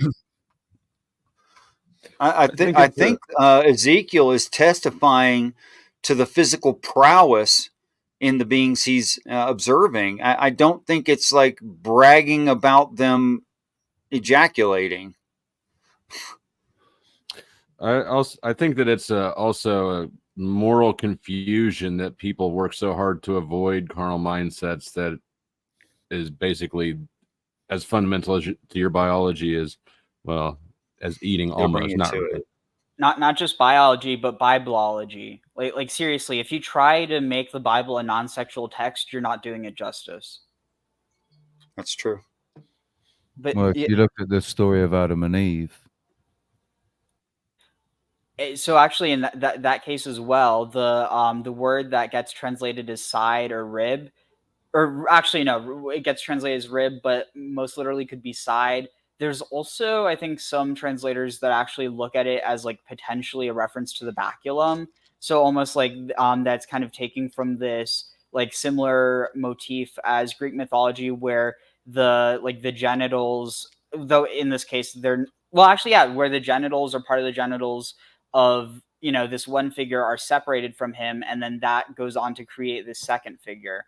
So it's like you have a lot of interesting stuff going on there, where it's like it doesn't mean rib. That's only one of the possible translations. Another way of looking at it is kind of within the like hermaphroditic sense, that there was this like primordial Adam that was like half female like on one side and half male on the other, and then they were split down the middle, and that created two separate people. There's also the translation of fruit, the forbidden fruit, that has also sexual connotations in the original translation, or in the, because there's more than one possible translation. One of the possible translations has sexual connotations, so that Satan had sex with Eve first. That's why he put enmity between his seed and hers. I read it very different from that, but okay. So I found the verse. So here I'm going to share the screen. So it's from Ezekiel 23:20, and from what I'm finding, it seems like it probably is a reference. Well, I mean, I can translate it, but let's see, Ezekiel 23:20. I mean, if that's Hebrew and it turns out to be like mayim, meaning juice, which could include ejaculation or urine or fruit juice. Isn't it Arabic? Isn't it translated from Arabic? No, Hebrew. Some very, very few parts of Old Testament are originally in Aramaic. No, Aramaic. Aramaic, yes. Yes, you're right. I said it wrong. So let's see. So she had inordinate affection or lust over or like upon Palgshehem. What is this word? For their with their concubines or paramours, that asher basar chamorim, that had the flesh of chamorim, of donkeys, bisharam basaram, their flesh. Yeah. Oh no. So this is interesting. So both of these words are basar, but in one case it's translating this as members, and in the second case organs. But literally the word is flesh. So could you read it to us literally? Yeah. So and she lusted after I guess either concubinage or like I think that makes more sense. Like after their concubinage, that or no, after their concubines or their I honestly I don't know the context that's being used here, but that that the flesh that they're or here it's translating it. Well, that their I'll translate it literally. That their flesh or that have flesh of donkeys, and their flesh or their meat. Also, this word flesh, meat, interchangeable, so you could use meat or flesh. And their meat, vizir mat. Oh, okay. And their meat, issues or flows, susim zimartam, like the flow or the issue or literally seminal discharge of donkeys. Or no, sorry, of horses. So it says that their genitals are like donkeys, and that their ejaculation is like horses. The concubines. No, she. Well, I mean, it says there she lusted for concubinage with them. Does that mean she wanted to be a concubine? It's a good question. She wanted concubine. Yeah, she wanted to be with them. She lusted after them.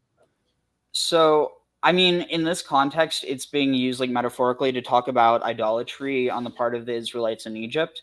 So this like lusting for concubinage with them, like that she lusted upon Palgshehem, upon their paramours. Okay, so this is actually interesting. I wonder if in this context you could actually view paramour like it might be referring potentially to the Egyptian gods here, because the hem would refer to Egypt, but the paramours or the concubines of Egypt and this is being used as a way of like not of saying the Israelites were whoring around. It's a way of saying they were idolatrous, because you have this parallel drawn between idolatry and adultery. And so I think with that, it's probably best to read this, that they it's basically just being used as a way of demeaning the people who followed Egyptian religion, despite being Israelites or Semitic Canaanites or Hyksos or whatever you would have had back then. Let me jump in real quick and thank Jim from Florida for the 5 gifted memberships.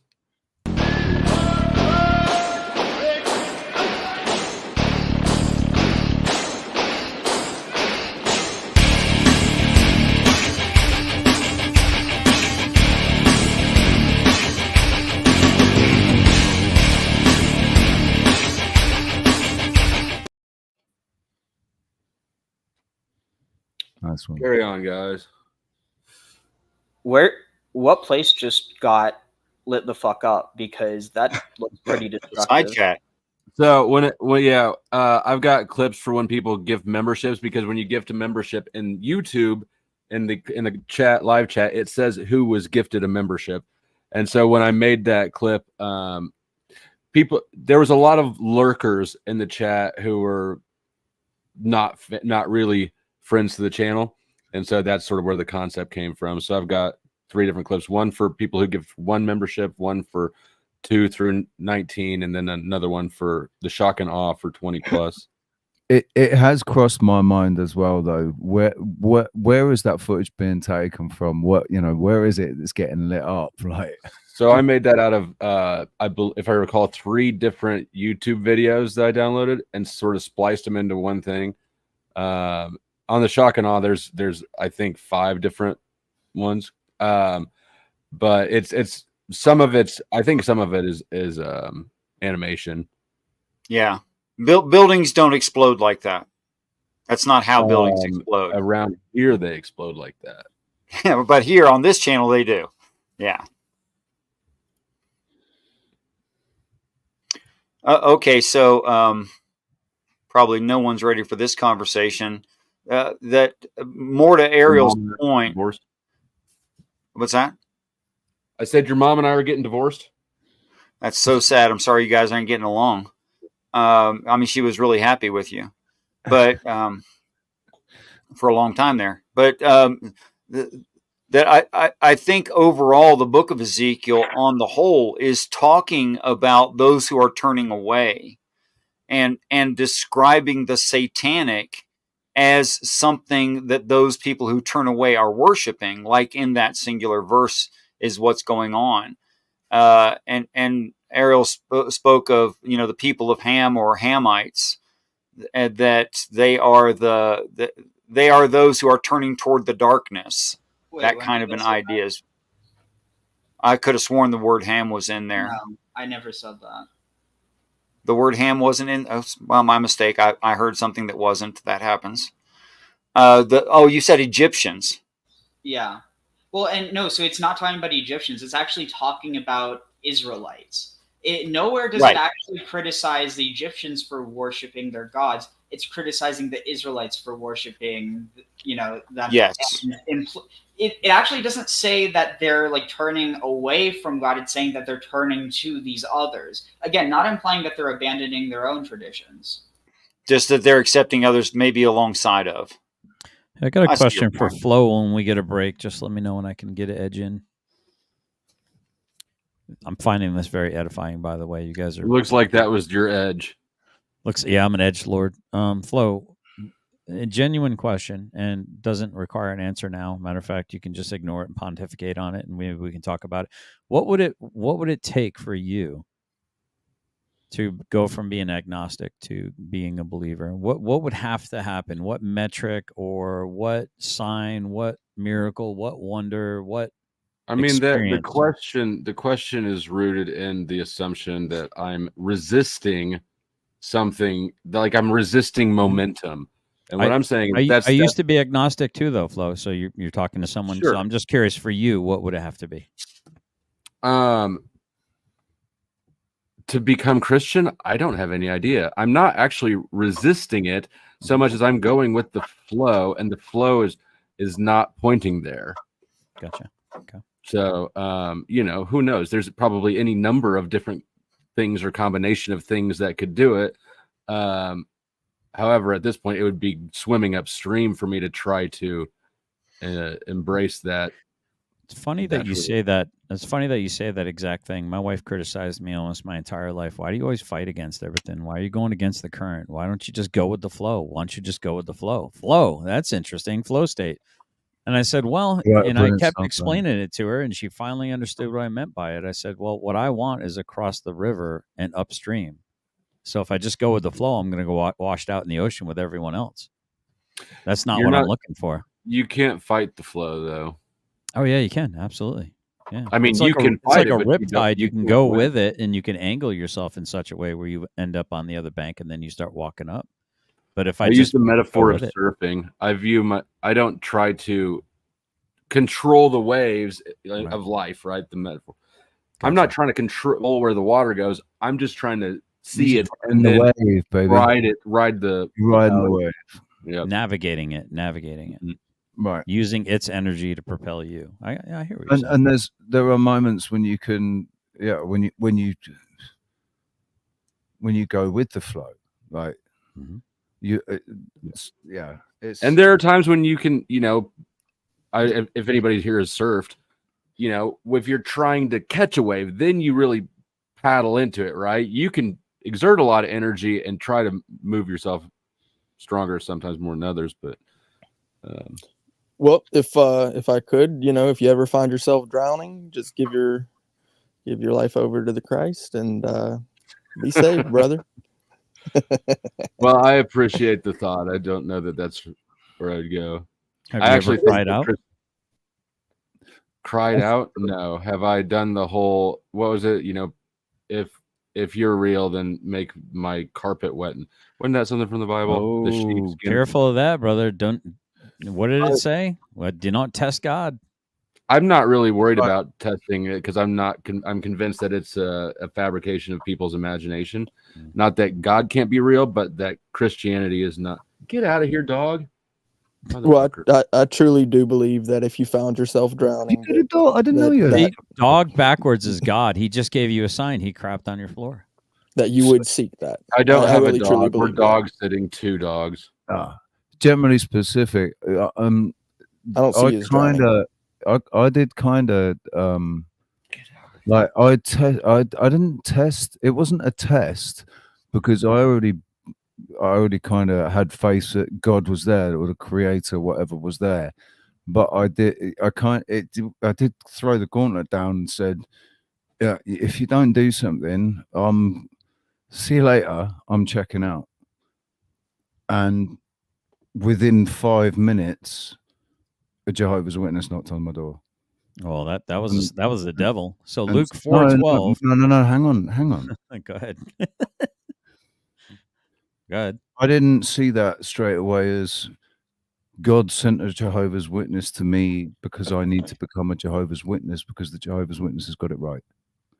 I never saw it as that right from the start.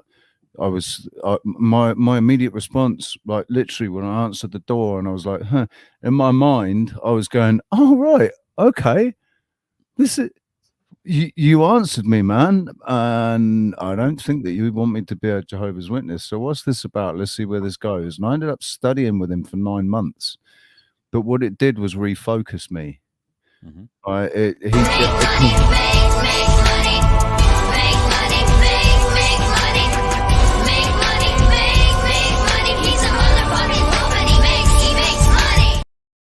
Sorry, Rich. I thought that there was a break in your speaking. Thank you, Cat's Meow, for the Cash App. Carry on. He's so rude, Rich. He's so rude. I can't believe he did that. Rich he was doing that speaking thing where it's like pause. Is it a pause for effect or is it a pause with a period? So what do you think Jesus meant by Luke 4:12, where he said, Jesus answered and said, it is said, do not put the Lord your God to the test. And also, didn't the devil tempt him that you could throw yourself off of this high perch and then your angels will come and before you even dash a toe on the rock, they'll, and he said, it is written, do not put your Lord God to the test. Are you asking me? Well, no, I'm talking to Richard when he said that he put The Richard, not demolish, but so as far as I'm concerned, I wasn't aware of that. God knows I wasn't aware of that because I hadn't read that much scripture. I've been, when I went to prison, I immersed myself in the chapel and Bible studies, and but I mean, to be fair, that was just because it seemed the safest place to be, rather than out in the general population. And also, the chaplain had a guitar, a steel strung guitar that I could sit and play. So, like God helped me when I was in prison. The biblical God helped me when I was in prison. When I got out of prison, I realized how difficult it was to be a Christian, and I realized also that most Christians aren't even Christians. They just, they claim to be, but they're just giving it what they're playing it lip service. So, I was, because of the questions I had, because of what had happened, because somebody had lost their life because of me, because of my actions. Somebody lost their life, so I had serious, like I was deadly serious about my communication with God. And as far as I'm concerned, God knows that. Well, to your point, God knows your heart, and He always shows grace to the humble, but He'll resist the proud. So in that when you were testing Him, understanding that it wasn't something you're supposed to, I think it's the angry test. It's kind of like what Flo was saying. If you're real, do this now, or God's not a magician. He doesn't just it's, and that's the Pharisees. That's the desperation, because I really that's way different. At the end of I mean, I think that whole thing, don't test God, don't and what's the other thing about the most unforgivable sin is denying Jesus or something that's blaspheming the Holy Spirit. Grieving the Holy Spirit. So all these things are don't question me, don't question me, don't question me. This is a gaslight tactic used by abusive institutions. Yes, no. One thing I would just like to underline: you can be forgiven for blaspheming against the Father, against the Son, but not against the Holy Spirit. What's up with that? I have to look into it. But I'm curious how you said yes and no to my claim. So this is actually interesting. That's a good question for me. So from my understanding, and this is just, again, going back to my understanding, so the Father and the Son are two actual like literal beings from my perspective, whereas the Spirit, for me, and I know GS and I don't agree on this one, so it's not an actual being. It doesn't have like a conscious awareness, you know what I'm saying? So that blaspheming, it just can't happen. You can't actually cuss against something that doesn't have a conscious awareness. Well, how can it be unforgiven then? It's not just that. The Holy Spirit, it gave the knowledge of all languages to the 12 apostles, right? And it appears as a dove. The Holy Spirit is the language of birds. It's basically our mode of thinking. You can't even conceive of speaking ill of it, because any ill you speak is spoken in language. In language, you're not able to actually turn it against it. So we're not. So yeah, interestingly enough, toward DO7. So I have a very similar experience. I actually did study with the brothers and sisters. I have come to the conclusion that organized religion is definitely not beneficial in many aspects. So I'm a family guy, right? I really truly believe that family is the most important thing on the earth. There's a hierarchy, right? And then outside of that is like the congregation in an imperfect state, in an imperfect world, and that sort of thing. And for the fall of mankind, right, that imperfect state, we're going to witness individuals who do bad things. Whereas, there's also this type of organization and governmental power structure that exists, that when men come together in this power structure, that amount of power structure, it's just going to breed a disgusting thing. And that's, of course, that's what we're viewing, in my opinion, on the earth. These disgusting power structures. They are the living dead. They are the dead entities that have all the rights of living people and destroy the lives of living people. Yet they don't. No single person is held accountable. It's like corporations are demons, in a sense. Egregores. In a sense. Mm-hmm. Like They're a just Leviathan. tools that allow people to cooperate and pool resources. Yeah, bad people doing bad things. It's interesting, though, that you brought up Leviathan. I mean, I'm guessing you were probably referencing Hobbes, right? Yes. Okay, yeah. Because, I mean, like, I wonder, why do you think it was that of all the things he could have chosen, he chose the motif of the Leviathan rather than something like the Tower of Babel or like any number of things he could have done, but he chose that motif? Yeah, that is an interesting thing. So he would have had to have studied the scriptures to really understand what these creatures that are referenced to as fallen, right? Those fallen ones, right? So it's interesting that he did reference that. I don't know if it's like specifically accurate to something that is real, but ultimately there was the original liar, right? The one who lied from the beginning.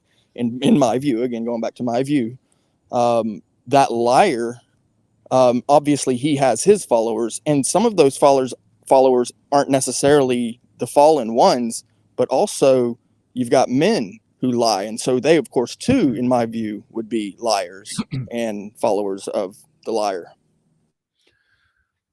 One of the things I've found really interesting, so, the term most people know, Nephilim. So in Hebrew, that gets understood as, I think, it's like fallen ones. But in I think Aramaic and like if you go to more northern Semitic languages, Naphilu actually means giants. And then the term Anak in Hebrew means giant. But the interesting thing is that like people end up connecting like Anak with Anunnaki, and there's no reason to think that, because I think the Naki part comes from the key part comes from the earth, but it's basically like referring to kind of the offspring of heaven and earth. But in this context, the idea of basically they're flipped, that Nephilu or Nephilim, like giant or fallen one, the meanings switch depending on the language that you're in. Yeah, I agree. So basically it's borrowed at that point. Yeah, the question is who borrowed it from who. I mean, like, obviously, right. You go far from back. Whom you're not a grammar nerd after all. Who borrowed it from whom? Ariel, I'm smarter. W to GS. The more I listen to you, Ariel, the smarter I get. I'm enjoying this, man. I can't wait to break bread with you more. You can only become more informed. You cannot become smarter. I'm more gooder. I got a good brain. Oh man, I got freaking brain freeze in my chesticles. How is that possible? How do you get brain freeze down in your sternum? What the heck? Oh, I've had that. Popsicle too long. Oh, now it's up here in my temple. Doom and doomer. Oh, doom and doomer. Yeah, I get brain freezes real bad. I've never had one down in my chest like that. That's crazy. That's. I was trying to eat the popsicle in a way like all covert, because I know like some people that don't really like me would definitely try to create some kind of meme on the internet with that. So I was trying to do it all low key. Yeah, no, you don't. You got to like use your knife and just like. There you go. That's the manly way. I was biting it though, because no one likes a lot of teeth in that area. So all views aside, just this is a perception of mine. There is definitely an objective good, if you will, or decency that can be gained and also expressed with a certain type of decorum. And there's definitely agents of chaos, and certainly we've definitely, in my opinion, received on this panel and the gentleman we were on before, or you guys were on, and I kind of snuck in at the last moment over here to float. That decorum. Yeah, it's a decorum that doesn't exist everywhere. I wish more panels had that decorum, and there are certain agents of chaos that come in and that's what I actually rewinded and I saw. And yeah, dude, I literally sent a message saying exactly that so and so is 100% an agent of chaos. Right. Some people just can't. I'm not saying, dude. That's You some know, shit. you know. You need to You just super chat rewind me it. if you want Just to. I've got a rewind lot it. of them. Yeah, if you rewind it, you'll see know it. who we're talking about. You know, it's the one individual. He's like, I had to leave the panel because I just couldn't deal with his fucking voice anymore. Okay, I'm just sorry. somebody I'll type mute it my back. I'll mute my mic. I'm sorry. No, no, you guys just can't leave me hanging out here. My curiosity. His So if nobody wants initials, to say the name, the initials of his channel are PU. Huh? oh, okay. Right. Well, Yeah. it's actually NPU, by the way. But yes, PU. Is it Mr. PU. Is it kind unveiled? Some frat boy I hate douche with saying an his name. earring who wants all the time, energy, attention, and resources. He's the hit. He's got an earring, and he's got that frat boy douchey college vibe that you all love so much at the sports bars. He wears his hat backwards and makes little quips, so he's cool to hang out with. I just realized I got to put in my earrings, or you guys might not know that's me. Go. I have We're no doing idea the new what that thing is. now. So Anyway, guys, I think I'm gonna head out. you're gonna make like a Thank baby you for joining. and head out. Yeah. Did you? It's If been anybody's new here for the first time, if you've got a link that you want me to put in I try to put all the guest description links in the description box after the show. So if it's your first time here, let me get your link backstage, and I will include that. Yeah, sure. I mean, I got a channel. I only got one video. I did a presentation on Exertus's channel like a few weeks ago, so that might be interesting. But yeah, it's about Greek Andreas. history, but not really. Yeah, I like Andreas. yeah, me too. And He's still a bit questionable to me because of his connections to to the fucking media system. Right? He's worked. Yeah. Didn't he work at Disney or something? Or he's done. I'm not sure exactly how that all works, but he's got some. all I can see is that he doesn't have a lot of viewers on his channel. So I'm like, yeah, I don't know. I'm not exactly sure how he plays that game, but he basically gave a free episode to a complete stranger to hold a complete presentation, 3 hour long. So it's on my channel. It's on Exertus's channel and on Raphael's channel as well, if you prefer. So you can take your pick. But I'm It's pretty up proud to you. of it. If you want a channel link, if you want a channel link, leave the link. If not, then yeah. I'll leave the link in the chat. Give me 1 second.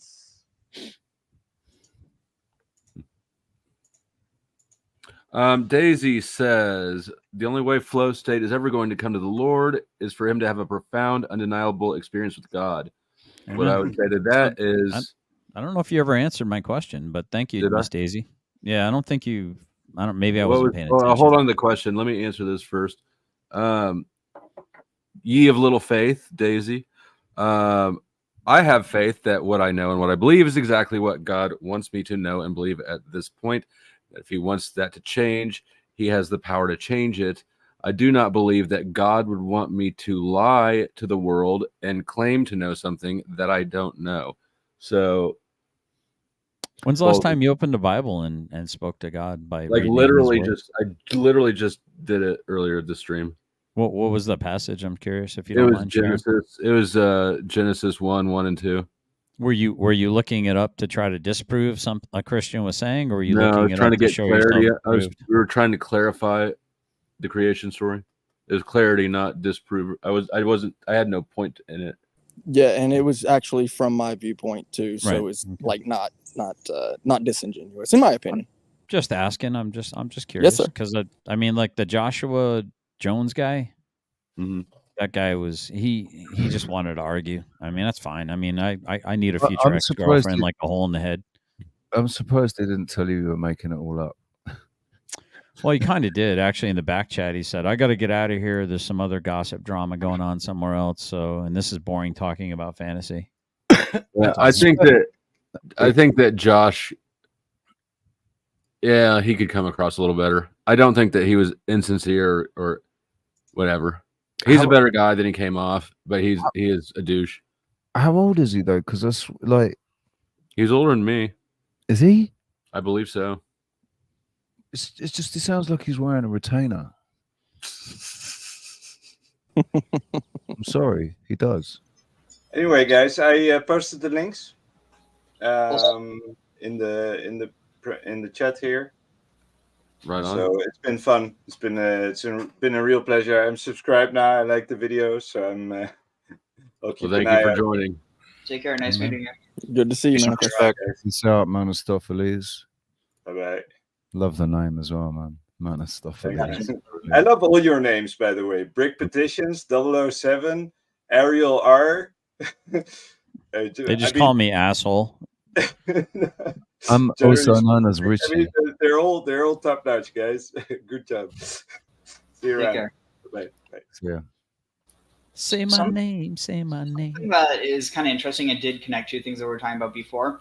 The idea of waves or not trying to fight the waves, but then also the idea of reincarnation. I don't know how it connected in my mind, but so the word in Hebrew for wave is gal, gimel lamed. You could transliterate it GAL, and then and it shares I don't know how similar the root is. I'd actually have to look it up, but offhand, it has the same letters as the word for reincarnation, which is Gilgul, which is basically Galgal. It's the word repeating twice over. It's just different pronunciation, and on one hand, it's kind of as this idea of a wave rolling over and over and over, and the idea of reincarnate.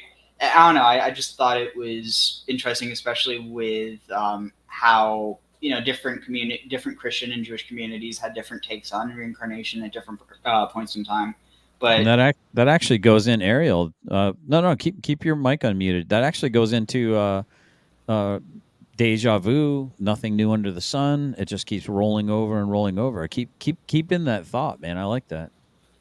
Oh, I mean that was basically it. I was just connecting. No, make some stuff up and entertain us, monkey. Come on.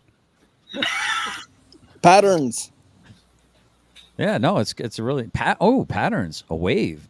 Well, it is radio interesting. Wave, a frequency. A lot of people will tell you that, you're just looking at patterns. You're one of them people who look at patterns. Well, the universe is basically patterns. I mean, that's what we see. The 2 + 2 = 4. The 4 + 4 = 8. That's mathematics. There's all sorts of types of patterns, but even language, right, follows a certain type of pattern, phonetics, right? And well, since the Phoenician alphabet, but even before that, there was alphabets that they just follow certain types of patterns. Well, you're missing the original pattern, Brick. Am I? What is it? God said, "Let there be." Said, spoke the word, light, vibration. Yep. He created the first wave. The first pattern is that that light sound pattern. wave. Right now we're on some hippie stuff. No. Right? He spoke it before it created. That wave pattern. Oh, that one. Yes, the sound. Yes, you're absolutely right. The word. Right. The word. The beginning was the word. Bro. The word was with God, and the word We're was really God. on some hippie stuff, right? So this is interesting, right? So the sound, right? The sounds that we say, right, or we consider them words. They're just sounds, right? They're just so it's language, linguistics, and that sort of thing, right? And the patterns that we recognize, and waves. Mm-hmm. Ride the wave, baby. It's frequencies. I mean, it's the same, the different megahertz. Tesla said, didn't he, that the universe is frequency and vibration, energy, frequency, and vibration. Yeah. So, I mean, that's very interesting that Ariel kind of pulled that all out and it all kind of put a nice bow on it. Let's talk about degenerate stuff now so Flo can feel a little more comfortable. That.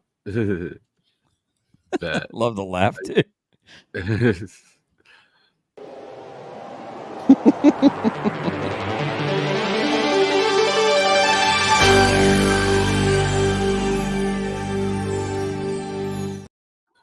It felt better. All right, but you said there was a question of yours that I didn't answer. What was that?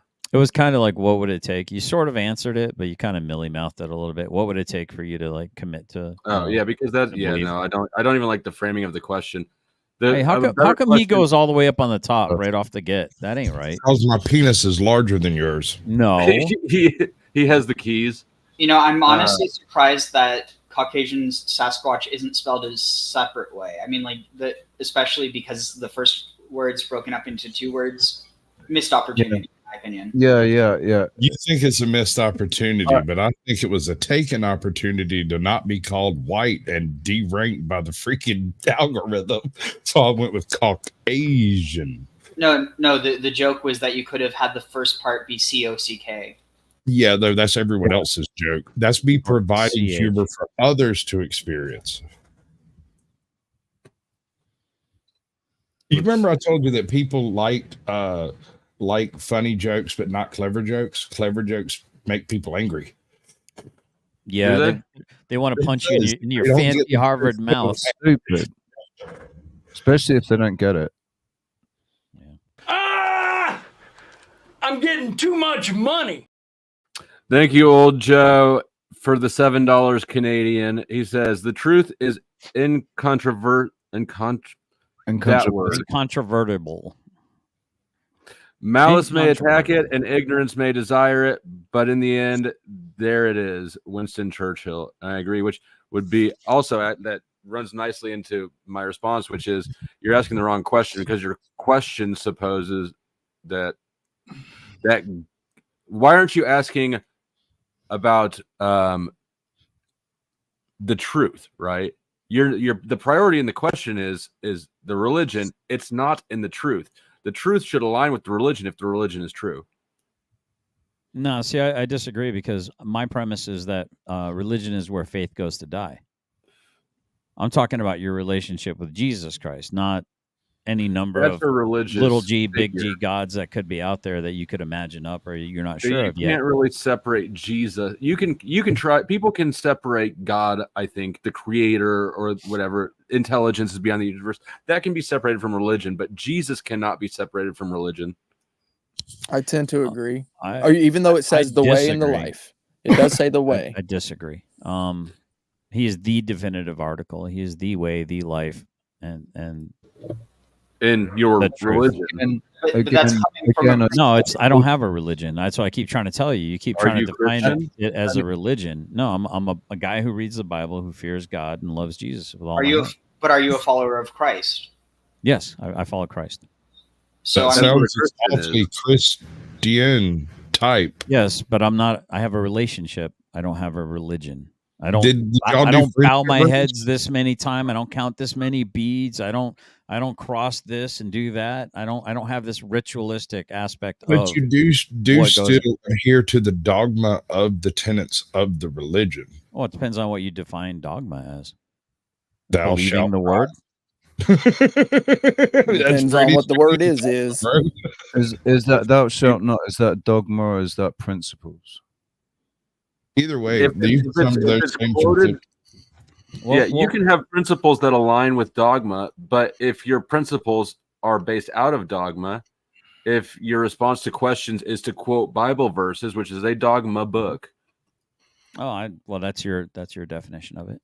Well, so that's the A to B equals C. That type of. If thing. it's not dogma, it's doctrine. Doctrine, that's better. That's better. Yeah, I don't mind the doctrine aspect. I actually don't agree with that because doctrine is itself an interpretation of text. So like I don't think that there is like one.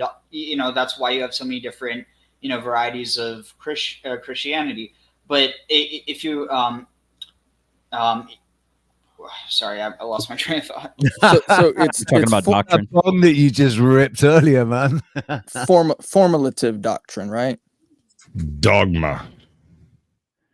Dogma. Something held as an established opinion, especially a definite authoritative tenet. Well, see, an opinion and a belief, are those different? Barely. But are they different? They're hugely different. How?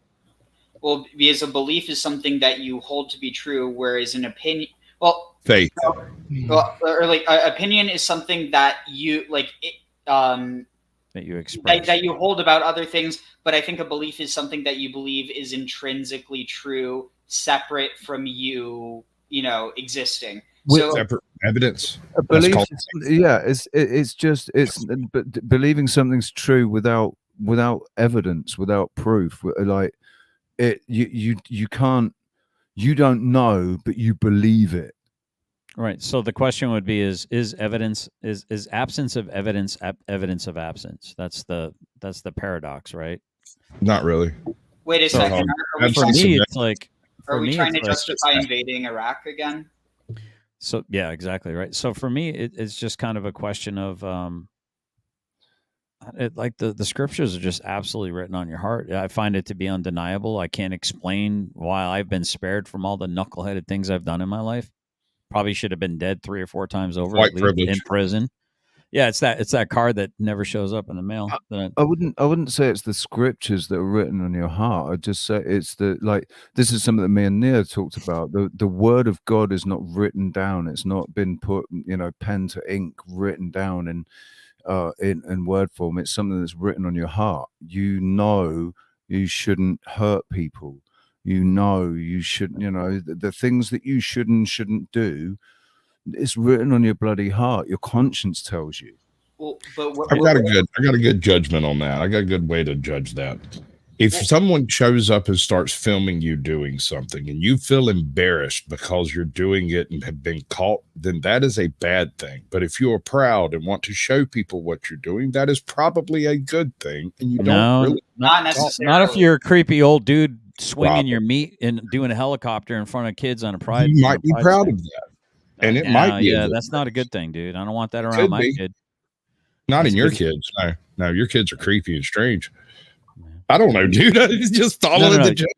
What I'm saying is, like, on Pride, yeah, I understand it's a joke, but somebody out there is going to take it serious. But that went too far. We got old dudes that are actually straight wearing rainbow things just so they can walk around the streets of San Francisco naked and show. Are you calling out a very specific thing about a very general statement? Am I doing what? No, I've seen. There's a You video seem to of be it. very If you want to specific see on it. your point, using a general statement from the beginning. Like I made a general statement that typically, if you're proud of what you're doing, you're willing to let people watch you do it. Typically, as usual, business as usual type things. Like cops don't like to be filmed. Why? Because they're nefarious bastards. That's why.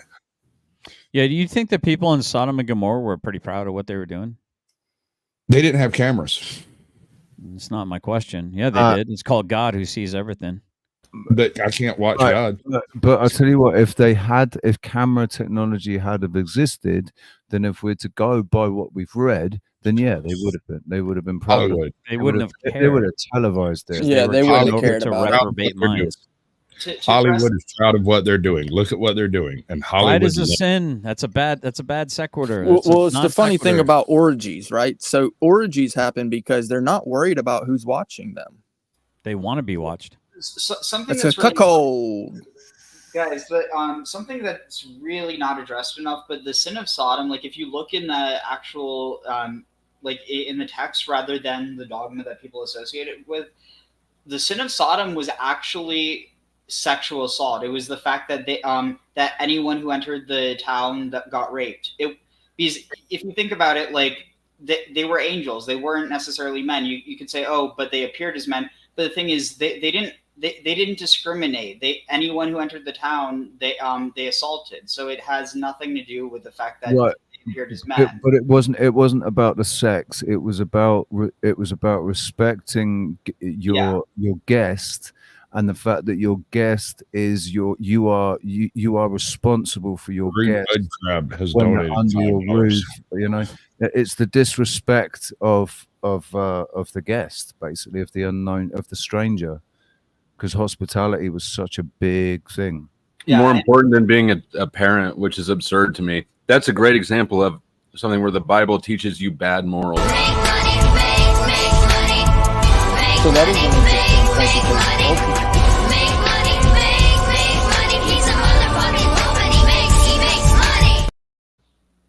Rude Mud Crab, I appreciate the super chat. He says, Is a lack of evidence of absence evidence of existence? I think No. he was trying to say, is a lack of evidence clever. of absence? Is a lack of evidence of existence evidence of lack of existence? No, No, you guys are almost there. It's actually really, really clever. That's pretty good. I mean, which is surprising coming from Flo. Lack of evidence is just that. That's all a lack of evidence is. Yeah. There is nothing more to apply to a lack of evidence. Stating the lack of evidence thing, it just kind of, I don't know, it's a disingenuous route. The evidence might be there. The evidence might be there. We're just unable to perceive it, but we may be able to unable to perceive the evidence. Because you don't have ears to hear or eyes to see. And it's not evidence. No, it is evidence. It's you have veils on, or you have earplugs in, Right. or My a, eyes or are a for butt me. plug in. Your eyes are for we have you. taken your heart out My of your ears, chest and read it directly off of the your literature, right? Is that the thing? Yeah, no. Your ears are for you. Your eyes are for you, whereas my eyes are for me. Everything that I see that is filled into my head, whether I call it knowledge, wisdom, thought, it doesn't matter. That image, that sound that's burned onto my brain, that's my knowledge, wisdom, thought. And then you have yours. So it's my view. Right. This is your perception. It's that knowledge that you take in, that data that you take in is being filtered through your perceptive filters, and then it becomes your version of whatever, you know. It becomes evidentiary. Right. Evidentiary. Yes. That's where I say, like, every one of us, it becomes a subjective experience of reality, because we experience things that other people don't experience, but we experience them, so we know we experienced them. So it was reality. It was just only for us. It was our reality. That's where the relationship with God has to be a personal one, because you can't base it on the experiences of others. Facts. Yeah, a man with an argument has nothing on a man with experience. Precisely, and I hope that each person has that experience when they're meant to. I just think it's interesting that so we sort of came from, I mean, I was never fully agnostic, right? I've been speaking to God since I was like 6 or 7 years old. But I only came into my how I feel now and feeling so sure about it since like 2016, when I had this shadow man experience and I studied with the Jehovah's Witness, and that whole journey from the beginning of 2016 up to the September, when in September I cured my depression of 16 years, all based on what I'd learned up until that point and where my perception was taking me. And what I feel that God was saying to me, the path that God has taken me down is to go past religion, to go past the scripture.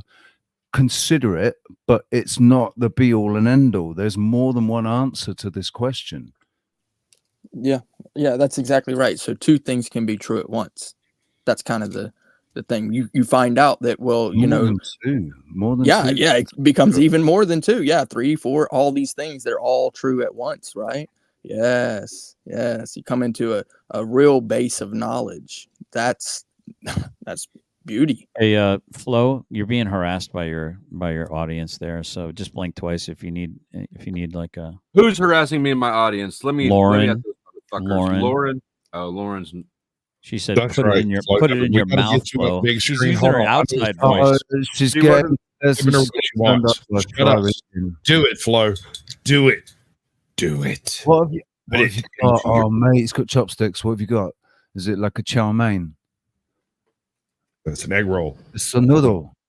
No, that's a dumpling. It's cultural appropriation. Is that a dumpling? It's sushi. It's sushi. Sushi or sashimi? You're welcome, Lauren. You can cash at me later on my channel. Looks fishy to me. Can you go a little? Can you put it in just a little slower for the audience? Just there you go. Swirl it around in the ASMR. We want some ASMR. Bring that microphone closer. Turn it up. Big me again. I want to hear some smacking. There it is. Oh, you should have licked it first. Big thing of on your tongue while you're Put a eating. big thing of wasabi on it now, and then put it in there. Now Lick- snort some wasabi. Lick the chopsticks. Lauren's gonna have to come up here and ask her myself before I do any more weird She food said- stuff at the request of the male panel. She said, "Open your mouth more." Jeez, she's demanding. Mhm. One of those boss babes. She'd hate my channel though. I'm anti-feminism over there. Someone can clip it all they We want. shall rule. Wait, what? What's happening? I was poking around with stuff. Hmm. I think I'm gonna go. I'm gonna go bond with my beloved and enjoy. She's like, "Fuck no." Yeah, Yes, probably. watching the what live she- stream and immediately starts running all the guys out of the room. Do you guys' wives ever tell you to go hang out online with your friends because you're talk too much? Yeah. Get out from under their feet. Mm-hmm.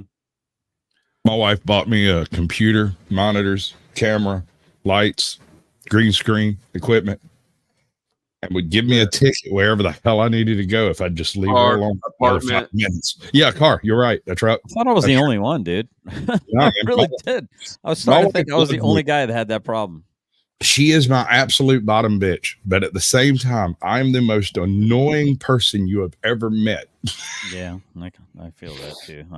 I've been Well- accused of that a time or two. I guess I've never met myself, so All right, guys. Thanks a lot for having me. Great conversation. Can't wait to watch the replay and see what I missed. Absolute pleasure. Ariel, good to see you again. Brixie, doing a great job. And what do you call you? Richard, right? Richie. Okay, Richie. Unless Yeah, we're mad at him, then we call him a dick. Thanks for hanging out on my channel earlier. Appreciate that. Sasquatch, you're awesome as usual. And back in The a lies. back in a carton of cigarette, Andrew Wilson wannabe in the top right corner there. D-Doc. And then, of course, Flow State, consummate gentleman. Really do enjoy having these conversations with you and look forward to unpacking something new. Oh, by the way, I don't know. I sent you an email. I don't know if that was you or somebody spoofed me or not. But if you want to reach out to me, you may be interested. You may not. But I want to give you the opportunity. Right. I haven't checked it yet, but I will get back to you. Okay. All right. But he seems keen. So I'm just letting you know he's a bit of a firecracker. I don't know if he'll be reasonable or not. But he's Who? very dreaded Rob Rouser. Oh, I love the doc. Yeah, he can go for the throat, but he means well. He's a pretty conservative guy, and he's had dudes pull guns on him, try to I've tear had a sign dudes out of pull saying guns all on kinds me. of stuff. But No. he's not a cool little frat boy like you though. So he doesn't wear his hat backwards, but he does have dreads. He literally has dreads. You're gonna have to suck it now. Yeah. All right, guys. Good to I'm see off you, like a GS. prom dress. And later, take care. dude. That costs way more than $2. Well, he tried. It's you can keep dumping $2 up at a time and see when we get to a number that'll make me suck the sushi off this stick. But I can tell you it's not a good Hold investment. on, I need that clip. I need that clip right now. You just said that shit out loud. I'm getting it right now. Suck the sushi off the Off the stick. Thank you, Lord. And who was it that said that? Hold on. Major face farm? Yes. You just Everyone given objectify another clip. Everyone objectify Flo and send him money like a whore. I'm down with it. Yeah, I don't have a problem with that. I'll run the auction.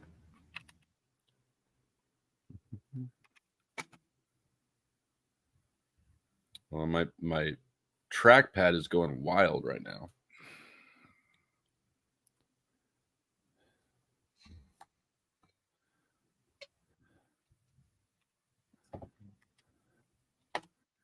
I'm liking the headdress there, Ariel. Thanks. That's, It's a Sudra. Yeah, I was gonna say it's like I couldn't remember the name of it. Oh, so what's the is there like a cultural reference for that, or I don't know it. It's what Jews wore before wearing a kippah or a yarmulke. Gotcha. What is that? It looks like a backwards bandana, like Tupac had. It's basically I've got okay, yeah, I've seen that. one here. I never wear it like that. I always wrap it around my neck, but Cool story, bruh.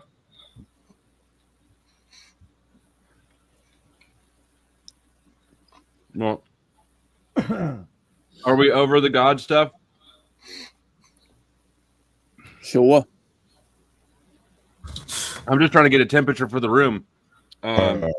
If you guys want to carry on the God stuff, you're going to have to turn that. I know that Richard could probably talk God stuff until the rapture. Fire up the conversation again. I actually plan to. Either way. Do it. But if it's up to me to fire up the conversation, I'm probably going to take it in a different direction.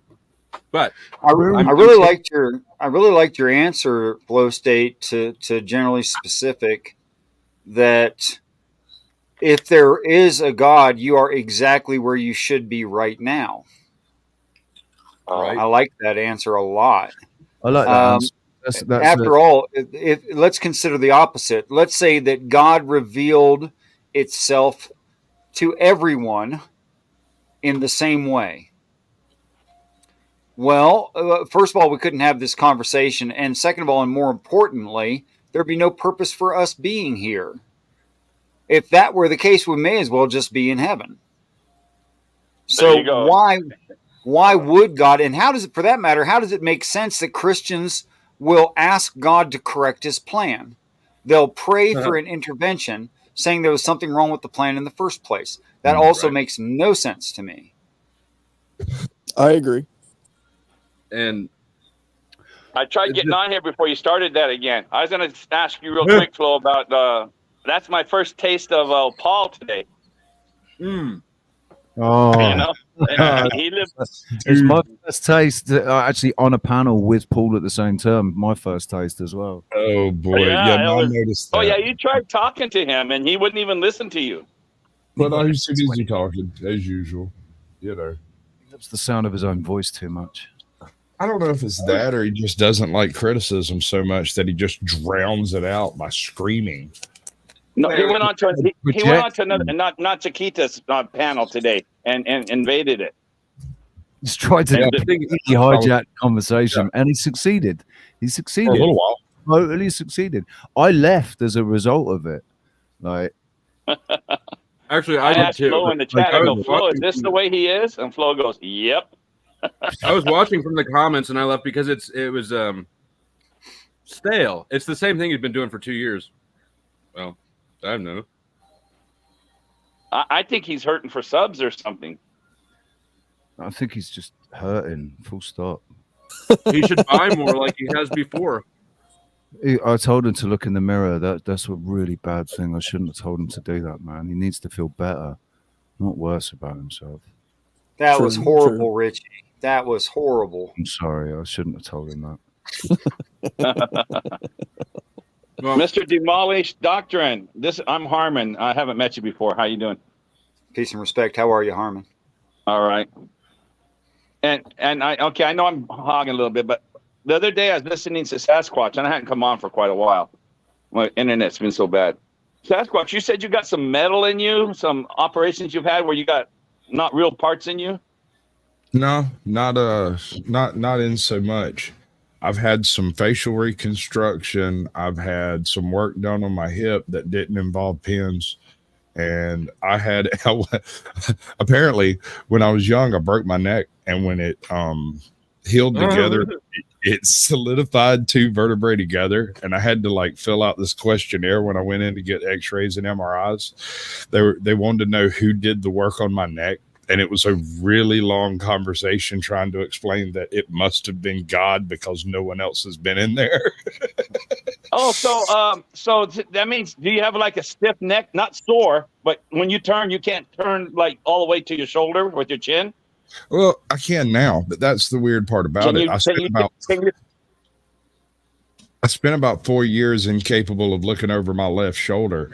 And then I got clonked on the head with a beer bottle and couldn't look over either shoulder for a couple of weeks. And eventually it stopped hurting.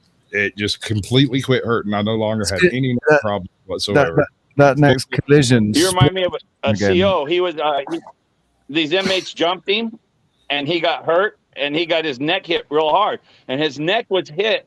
So whatever it was for golf, he couldn't turn his neck, but it was over one of his shoulders. So it worked out perfect because he could golf because you got to keep your head down. So if it was the other way, he wouldn't be able to do it. So he was still playing golf, and he can't say he ever looked up on his shot. I mean, it was bad. It was pretty bad for me. I didn't know what was your whole wrong for the face. longest time, bro. Like, it was bad. I had headaches, all kinds of horrible freaking neck problems and stuff. I mean, obviously something was broken, but I didn't know. And every now and then I'd get it to pop and it'd feel fine for like an hour. And then it got real bad. And you said your face was messed up too. So did that happen with your nasal? Something in your nasal? Because I always thought you sounded like a little stopped up. Ooh, shots fired. No, or is it just your I'm telling you. Whoa. No, I thought you. Hold on. You sound, I'm trying to. You sounded a little like your nose had been broke. I have broken my nose No, twice. I thought your nose had been broke.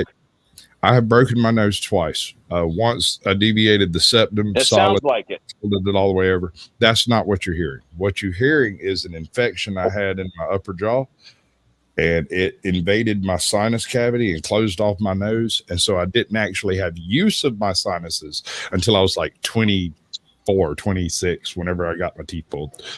And then they had emergency surgery to make me a sinus, apparently. If you don't have any. If I was your parents, I would have tried to return you. With all the shit you had going on. You ever Damn, put Harmon. back No in the return oven? on you, huh?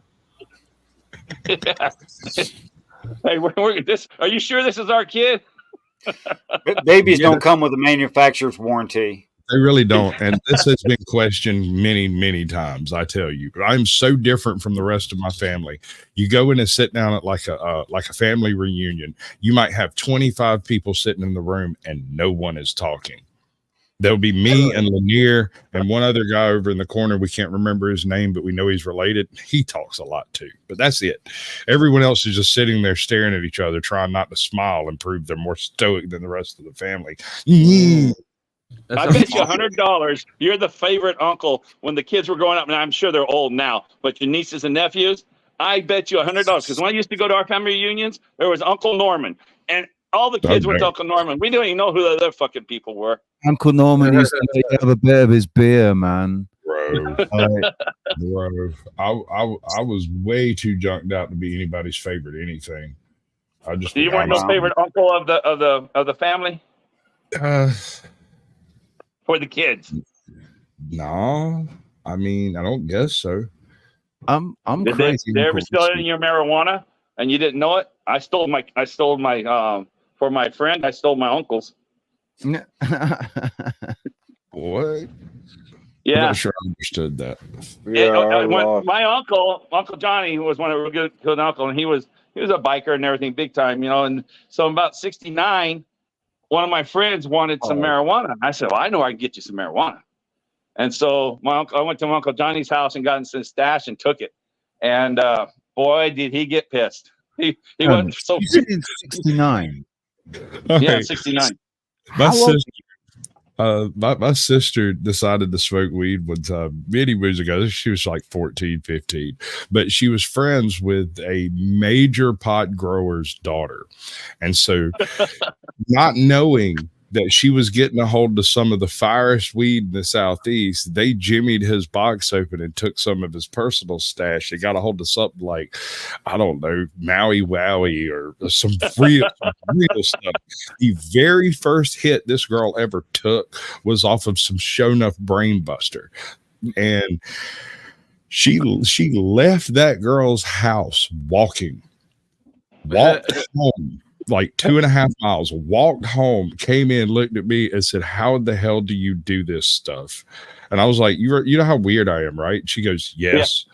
I said, "Well, when I'm high, I really don't care how weird people think I am. I just am me." And she's like, "I don't like me," and went to her room, locked her door, and ordered pizza. Makes sense. What was that stuff? Never smoked again, ever. Do you remember we were talking about that stuff? It was something like it was attached to piss or something. It was like the strongest shit you'd ever smoked. Piss. You remember? No. I've never I had smoked some, piss. No, I had some stuff that a neighbor grew in a pig pen, and it tasted like pig crap. Right. Yeah. When people would show up wanting some free weed, we'd give them that. And tell them, Are you sure there wasn't a little bit? Are you sure there wasn't a little bit of pig shit mixed in with the weed? I'm positive, bro. I'm absolutely positive. It was an active pig farm. The guy that owned it went to jail. His son planted the weed in the pig poop immediately after they sold off the pigs. And so that first crop came out very, very strong. Yeah, you said it was really fucking strong shit. Like, Didn't smell like pig poop. It tasted like pig poop. Oh, smelled like about pot. like 1982. My cousin in East Arizona, up in the mountains, he got caught growing. He had about I don't know, 80 plants, and they gave him 99 years in Arizona for that. Gave him 99 years. Took him 14 years to get out. You know, for just growing marijuana. It's fucked up. That was like in 1982. I When I was a guard, I hated that.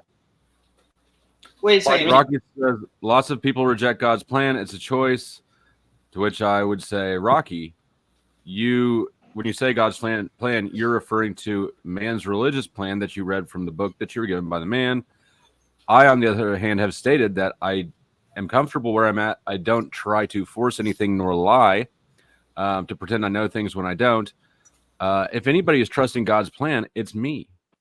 And to claim also, he said that the reason the world's fucked up is because people are rejecting his plan, and to claim that claims knowledge of God's plan, but that means you're professing to know and understand what God's plan is.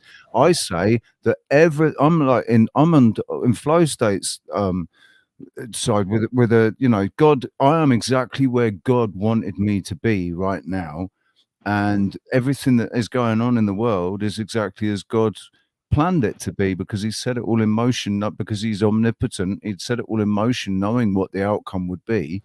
So it's all been by design. It's all part of the design.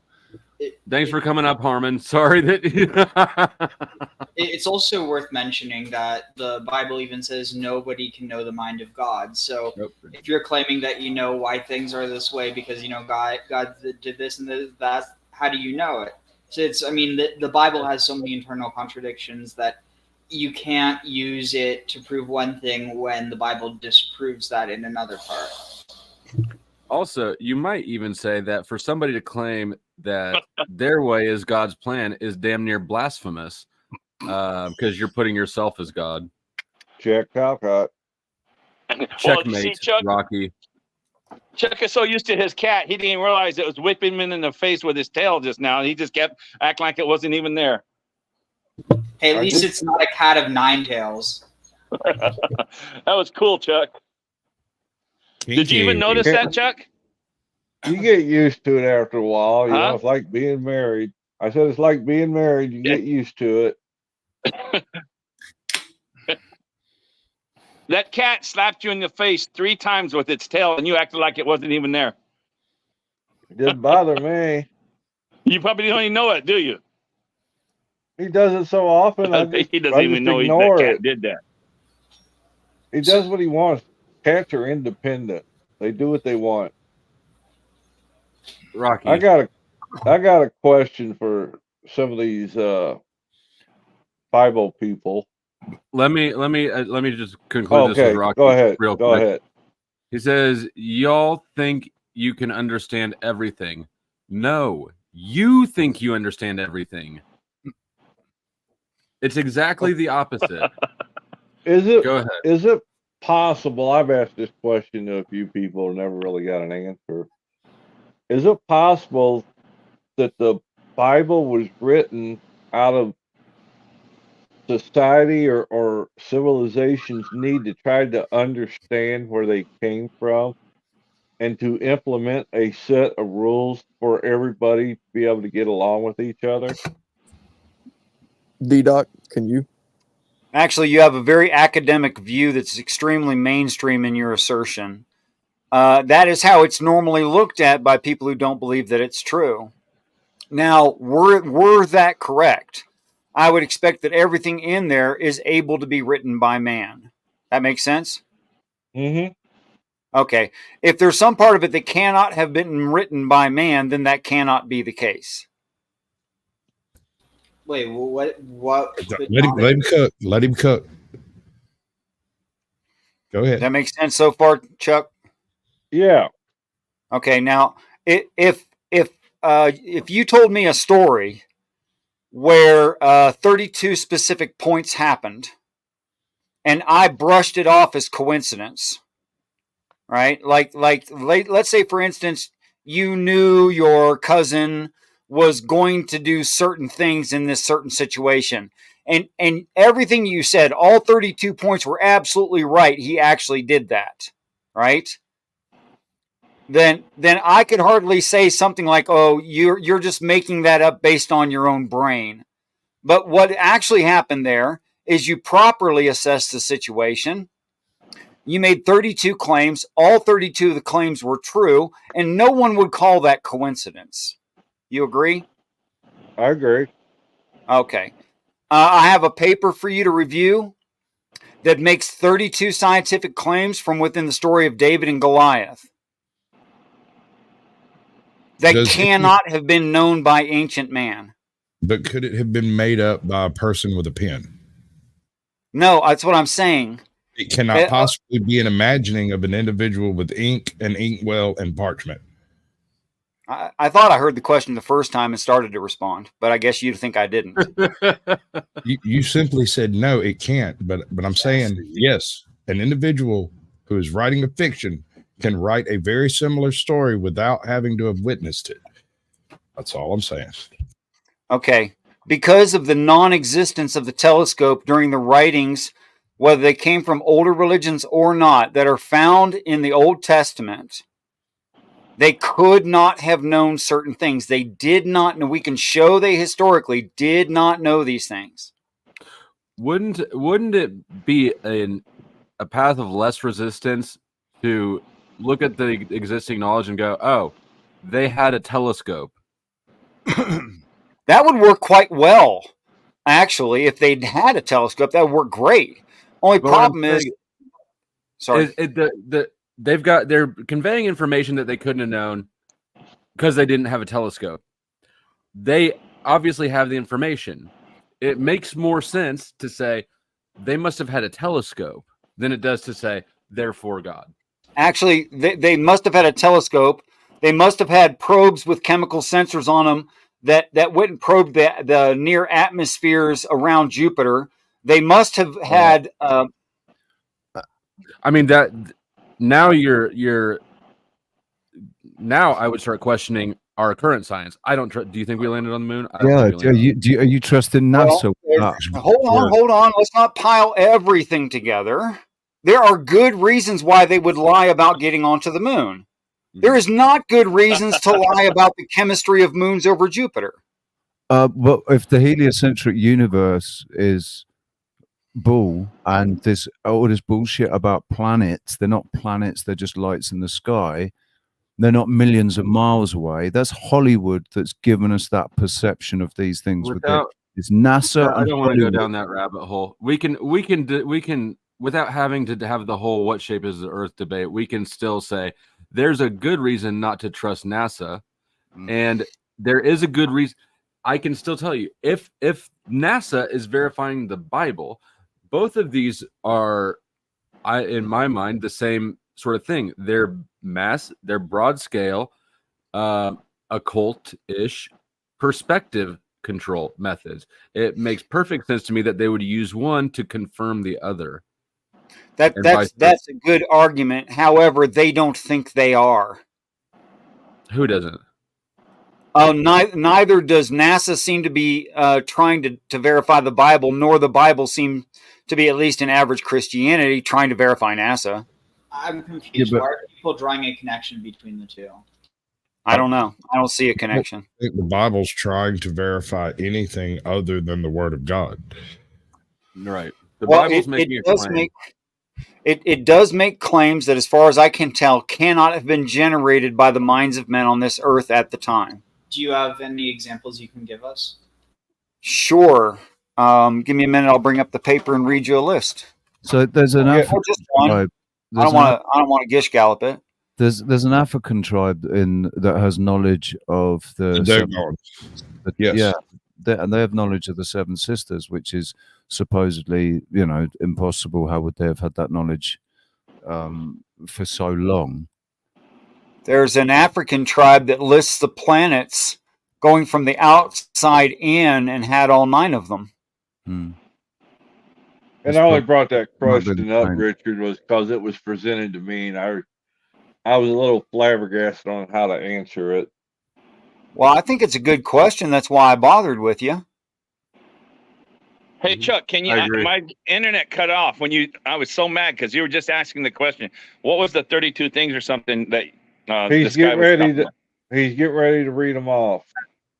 Okay, well, what was your question, real quick? My question was: the question as it was posed to me is it possible that people way back then were trying to figure out where we came from, and they concocted this book in order to explain our existence, and also put in there like the 10 Commandments and stuff, so that we could live in harmony with one another, as opposed to fighting all the time? Was my original is how the question was put to me.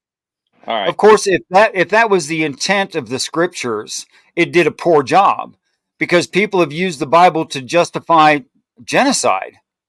Yeah. Well, I mean, the Bible itself, if you read it uncritically, does justify genocide. The reality, though, was that genocide never occurred. It was just a way of explaining how, they moved to monotheism without saying that they used to be polytheists. I agree to that extent. Could I share screen, Flo? If you were there, Flo, would you allow me to share screen? Okay, so this is entirely too small. I'm gonna try to make it bigger, but I don't know how far that'll go. That's what she If said. you got to read them, just read them. Yeah. There Okay. you go. Well, I'm going to do the best I can here to be cooperative with as many people as possible. Okay. So here are the claims, and the first one we can kind of ignore because it's just obvious. We're proving that stellar bodies do not exist, to Richie's argument. We're proving that physics does not apply off this planet. We're proving that the Nevi'im was written after the scientific discoveries were made that are used here to verify the plausibility of this view, to Flow State's point. Also, if any point described within the text within this mindset between 1 Samuel chapter 16 verse 23 and 18 verse 5 did not agree with scientific observations. Also, if the series of physical interactions of electrical discharge, impacts, and chemistry resulting in what are sometimes called the signs of the coming of God are not possible within our solar system, then this explanation cannot be correct. To be specific, if planetary alignments do not encourage solar ejecta, which they do, if large solar ejecta impacting this Earth is not broadly thought of as a threat to this Earth and a negative event, i.e. an evil to the people, which it is. If the proper name of the constellation Virgo is not literally the direct translation of the compound word Bethlehem or house of bread, which it is. If the constellation Aries was not counterclockwise of Virgo, if Leo was not counterclockwise of Aries, if Ursa Major was not within the 30 degrees of Leo longitudinally, and also if Virgo was not counterclockwise of Leo. On and on and on. 32 points, 32 claims. So going back to the point about, just go back up. It's the one about the solar ejections. Yeah, So, what about it? Again, you're relying on the information given by NASA. Just tell me the flat Earth explanation of. All I see is CGI to back up a narrative that they're trying to give. There's no, how can you tell with your own senses that there have been solar ejections? I'll bring it back up. I just want to see Richie when he's talking. Okay, so what of my personal experience? A human being is not equipped to physically sense gamma rays, X-rays, etc. that come off the sun. We agree? If such a thing does exist, we can't feel it. So why have we only been able to measure those things in the last 100 years? Because we didn't have improvements to our natural senses until science got that far. I like this comic. So, what was the point about Bethlehem? Because I think that might be incorrect. That it's the house of bread. You could say house of meat. That's just as good. Well, I mean, because the thing is that the word for the direct translation of Virgo would actually be Betula. What are you directly translating? Are you using the word Virgo or the actual name? Because Virgo is a nickname for the constellation, the version with the sheaves of wheat called the house of bread. So if you directly translate the word Virgo, you're right. Okay, I see what you mean, but what was the point of that? Like, what? I guess what I'm saying, how does that equate with something that they wouldn't have knowledge of? Okay, so it's part of the overview of it. I'm going to say something that to most people is not going to make any sense. I apologize for that in advance, but I also want to entertain the exact brain of Ariel here. That it says David starts in Bethlehem. He goes and tends the sheep. Then he goes and smites the lion and the bear, returning to Bethlehem. The house of bread is Virgo. The sheep is Aries. You probably or may not, most people don't care, that Ursa Major, the bear, is in the constellation Leo, the lion.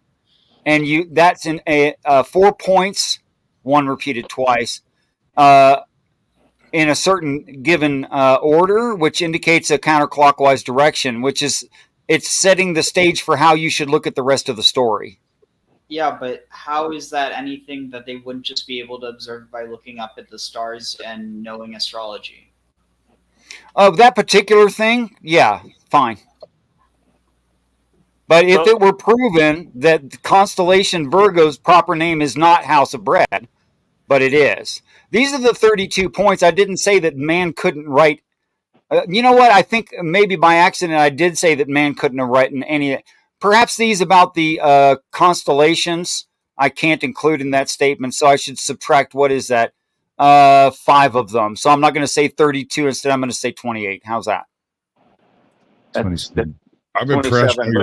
But who's counting? It's the Bible. What's that? I said it's 27, but who's counting? It's the Bible. 27. Okay. 32 minus 5. 32. Yeah. Okay. 27. Not anyway. I'm willing to. I'm willing to concede. I'm horrible at mathematics of all kinds. 27. Real quick, I was convinced. I was totally convinced. I would have went to my grave swearing it was 28. 32 from 5 is 28. Depends on how you use your fingers. 1 + 1 is 2, my friend. Let's concentrate on the part that matters, though. I mean, there's claims within this reading frame, like there's a comet that breaks up into 6 parts. That's pretty darn specific, or that Jupiter becomes or has the ability to become a smaller Sol or a smaller sun. Is part of the claims in that. Now, certainly the people of that time could not have known the chemistry of the planet Jupiter, which many now refer to as, there's an argument over it, but many can refer to it as an unrealized or brown dwarf star. So yes, Jupiter could be lit on fire, not without huge intervention, but it could be. So where how are they gauging the chemical composition of Jupiter? Because they haven't sent a probe there that's come back. Yes, we have. It came back with samples. No. Because gases act in certain ways under certain light spectrum, as a gas passes in front of a certain light spectrum, is collected on the opposite side of it. There's a gap between the production and the sensor. There's something called Fraunhofer lines. Now, what that means is every specific gas has a natural light blockage in it. And when you spread that out, it appears like almost like what's that on packaging? The little black lines. What do they call that? It's like a barcode. It's like a barcode for that gas. Yeah, hit it. Keep cooking. We literally have Fraunhofer lines like a barcode for each gas. So we sent a probe in there and it died. It didn't get very far, but it sent back radio information saying, "Here's your Fraunhofer lines." No wonder you believe the Bible. Yeah, well, I should. I believe it's you true. believe all that stuff. I used to work with a mass spectrometer, and those things were pretty accurate on figuring out a gas. I know that's that. what they do. That is literally a mass spectrometer's only purpose. If it is only job, they're gauged to do that. They are gauged to do that. That's what they're supposed to do. Right. But how you know if it's real or not? Because it's made that it's manufactured to do what they want it to do. Right. I tell you what, we can cast aspersions all day. We can cast aspersions all day long on NASA. That's fine. I've found them in 2 lies that I can show are lies. Okay, I mean I can show it conclusively, but that doesn't mean that we can extend that in a composition fallacy and say everything that NASA says is a lie. That's just bad thinking. Liars. They're pathological liars. That's fine, Richie. I'm not going to argue it because I'm not trying to have that argument. But what I'm saying is some things would be worth lying about, some would not. Don't you think the reality of this realm would be a really good thing for them to lie about if they wanted to create a separation between us and God? Don't you think that'd just be the perfect way? I take your point that according to a lot of Christian reading of the text, there are claims that NASA says the opposite of. Now, I don't adopt that particular reading frame. I don't think that's what it's saying. Not because I prefer science and I have that prejudice. It's just that within the reading frame that I've been shown, those ideas don't actually work from the text.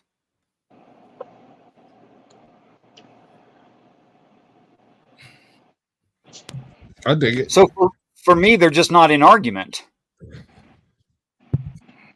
If I scan you, Sasquatch, how much you going to be worth? If you scan me? Yeah, with the barcode. Dude, you're going to have to bring some serious change because I'm in debt up to my eyeballs, bro. Like, I got bills on negative worth. Yes, that's what I'm trying to say. I don't know why people keep looking for me. It's just the debt. Yeah, ain't no one looking for you to die, are they? We ain't getting nothing from him. He's going to cost us money. Dude. They've been after their money for years. Make them chase it. Oh, that's fun. That is what I do. But you're strong. All my relatives have died.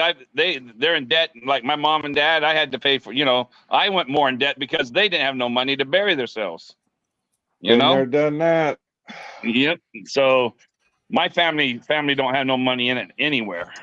That's where you just kind of look around at everybody in the family and you look at your shoes. If my folks go and they say you got to pay for the burial, I say give me a fucking shovel, I'll bury them myself. I don't have the cash for that. All right, so you better just tell me where I can dig, and I'll dig there. I want to temporarily speak for at least 3 out of however many brains are here, asking Harmon, because of a claim that you made of a certain cognitive understanding of society and who has what, back in the year you gave was 60 what?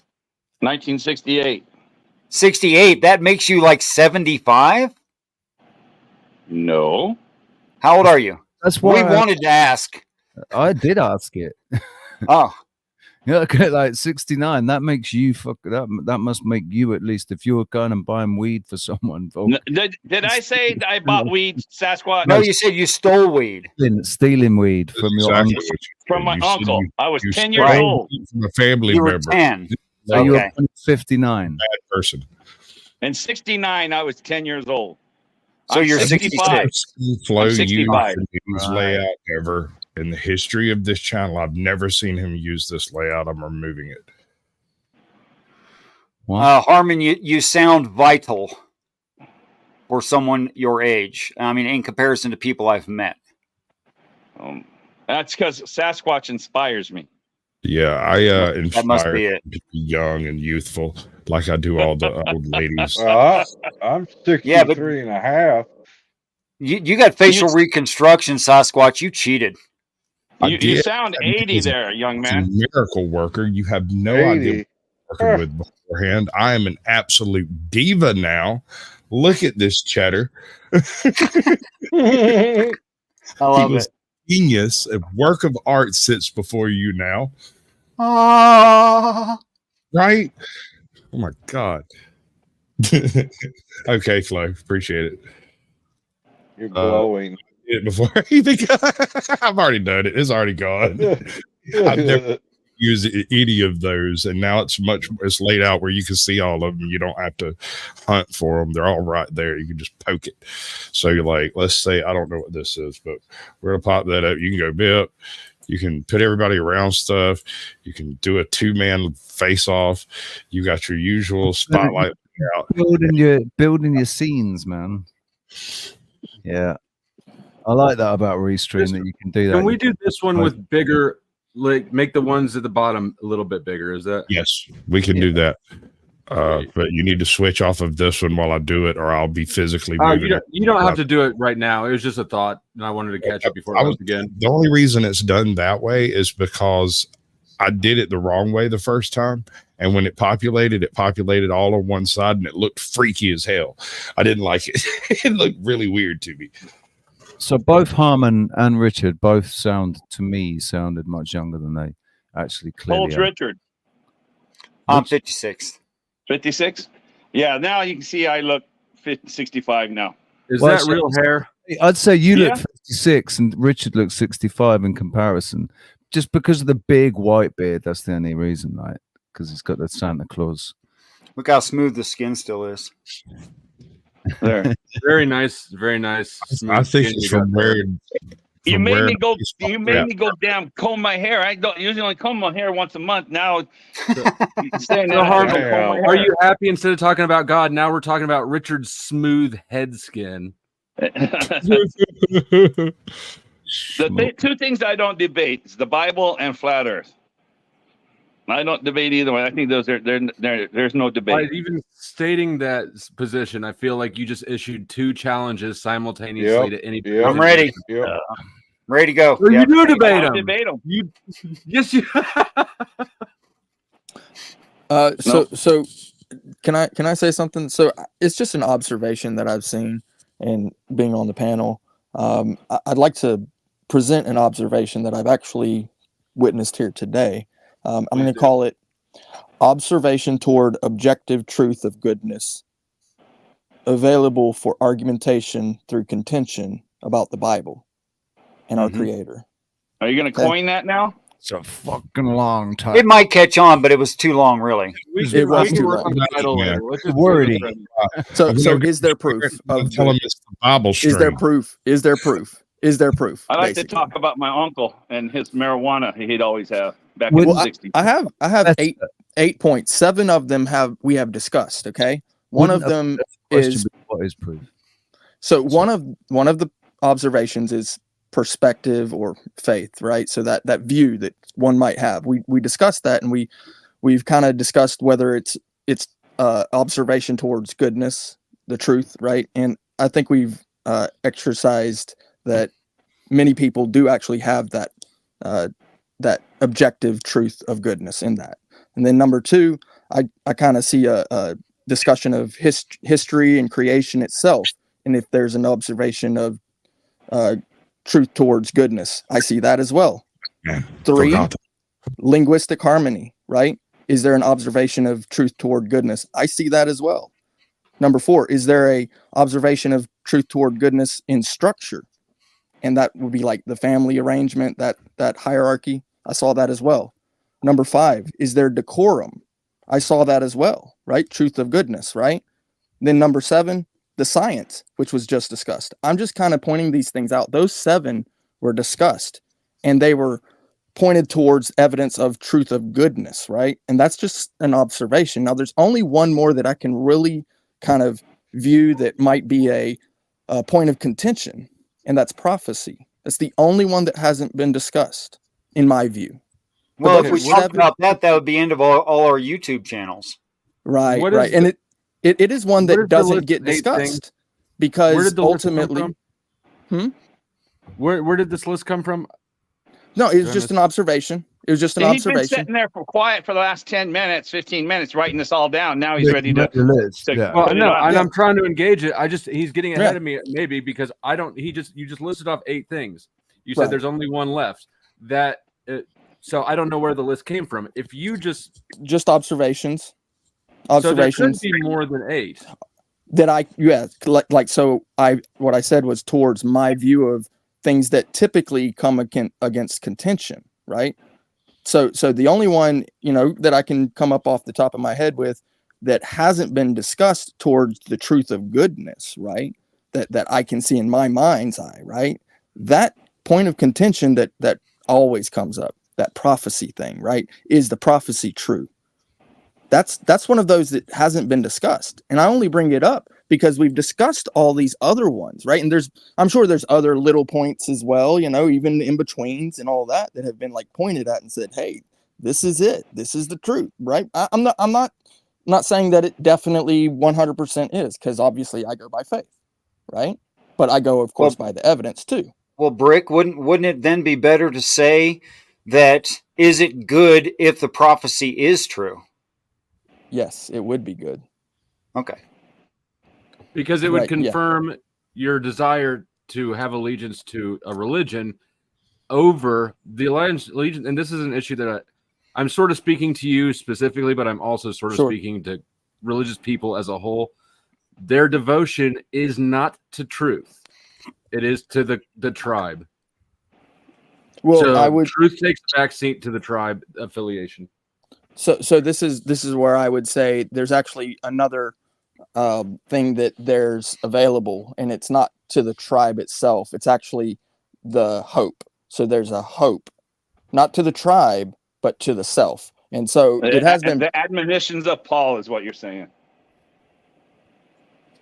I think that there's a wide spectrum of You hope for all things, pray for all things. Okay, yes, the hope for life, right? Ultimately, the end goal is everlasting life. I mean, it's the immortality that everybody's after, right? Is it true or is it not? And so that's one of those self taught things. I mean, I can't necessarily point to it without going into the scriptures and things like that. Literally has to come from the scripture.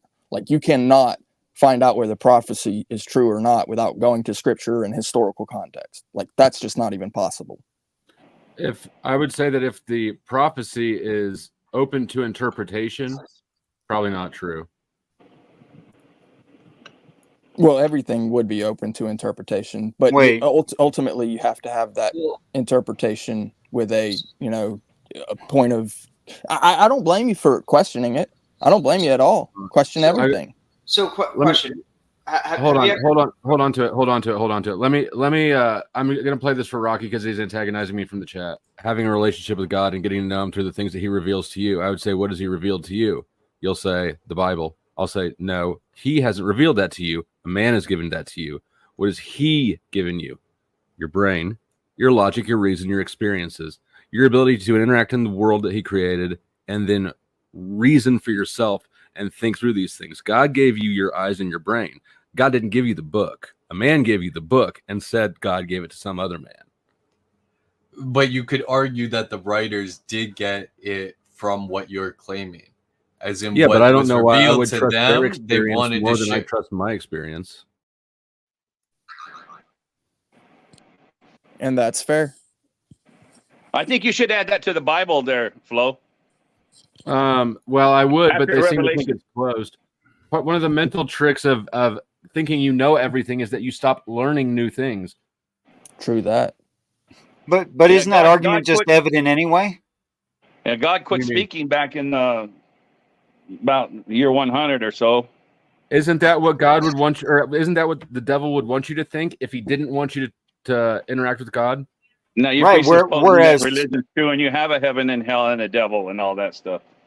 well, That's all that's an presupposing. internal critique. It's not necessarily presupposing if he's working within an internal critique of the believer. You presuppose that the Bible's real. That you presuppose that the Bible was written 2,000 years ago, or back to Moses writing the first 5 books. You presuppose all that because you don't know it. You just have to accept it Okay, on your what were faith. you So why saying, do people in the Bible Richard? always want to prove something when they're supposed to live by faith? They always want to have validity. Oh, look at this. Oh, look at this. The shroud of Jesus. Look at the Dead Sea Scrolls. Look at this. It's all in the Bible. Why is it this the first time tonight you're gish galloping? Sheesh, that's not gish galloping. That's your BS. No, you're bringing up like 30 different examples. I got it the first time. But we did also say Oh, earlier I didn't know. I didn't know how low prophecy- your comprehension level was, because earlier you said you guys might not get this because our comprehension level isn't quite high enough to understand what you're going to say. So you gave us warning. So I'm just giving you the same warning. My comprehension level is not as high as yours, so I had to get gallop or whatever that fucking word is. I didn't do what you just said. I just said it was intended for a single person who I knew.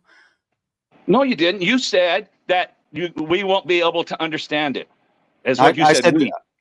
okay, yes, because it's based on a conversation I've been having with RL for more than a year. Not because So you you're presumed our stupid. comprehension level is not as high as yours. No, that's not what I did. I said this. Look, you can be insulted if you want. You're welcome to, but I That's wasn't not trying to insulting. I didn't take it as an insult when he said it. So I believe that the it point wasn't is an being insult. missed here.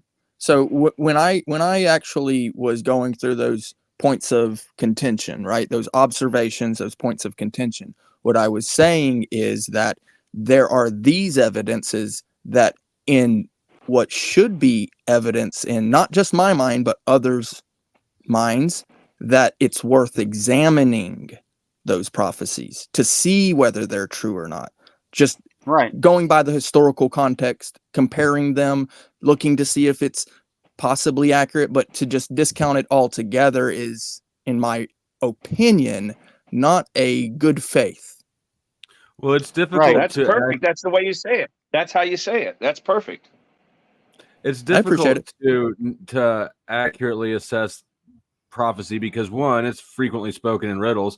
2, I haven't been around for 2,000-3,000 years, and 4, it's interpreted in riddles. So it's sort of. Well, what if you take a look at the paper that I did, where if this interpretation of David and Goliath is correct, and that it is describing our inner solar system and acts between the gods, namely the planets, which is why in some religions the planets are gods, and it would result in what is exactly described as quote unquote the announcing miracles. Isn't that some kind of evidence that at least it's plausible in reality? Yeah, and I was so talking to Flo and he's not here. Yeah, I did forget about the miracles. That is actually another point I kind of should have written down. That's a good point because it's not just prophecy, and it is a lot of other things, right? And when you look at these things, you examine them, right? And going by some of the basic morality stuff like decorum and things, right? Is the evidence for a consensus on accuracy towards goodness of truth, right? That's what I'm looking at. Is it accurate, right? And so What if is it it? is, I don't even understand what the phrase accuracy towards goodness of truth means. well, if truth is the objective reality, right? So Okay. if you're after the truth, right? If you're after finding whether something is accurate or not, right? I would assume that the end goal of that would be goodness. I mean, but there's a very sure. That's Like a subjective. for actionable action. What's actionable? Right, of course. Goodness. I mean, accuracy is obviously good for anything existing. I don't know about that. So I mean, Give me an example of when accuracy is going to be harmful to an organism. Well, certainly a poisoned well would definitely not be.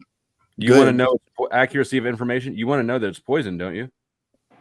Well, so the well being poisoned isn't a good thing. No, that's not accuracy. That's just a fact.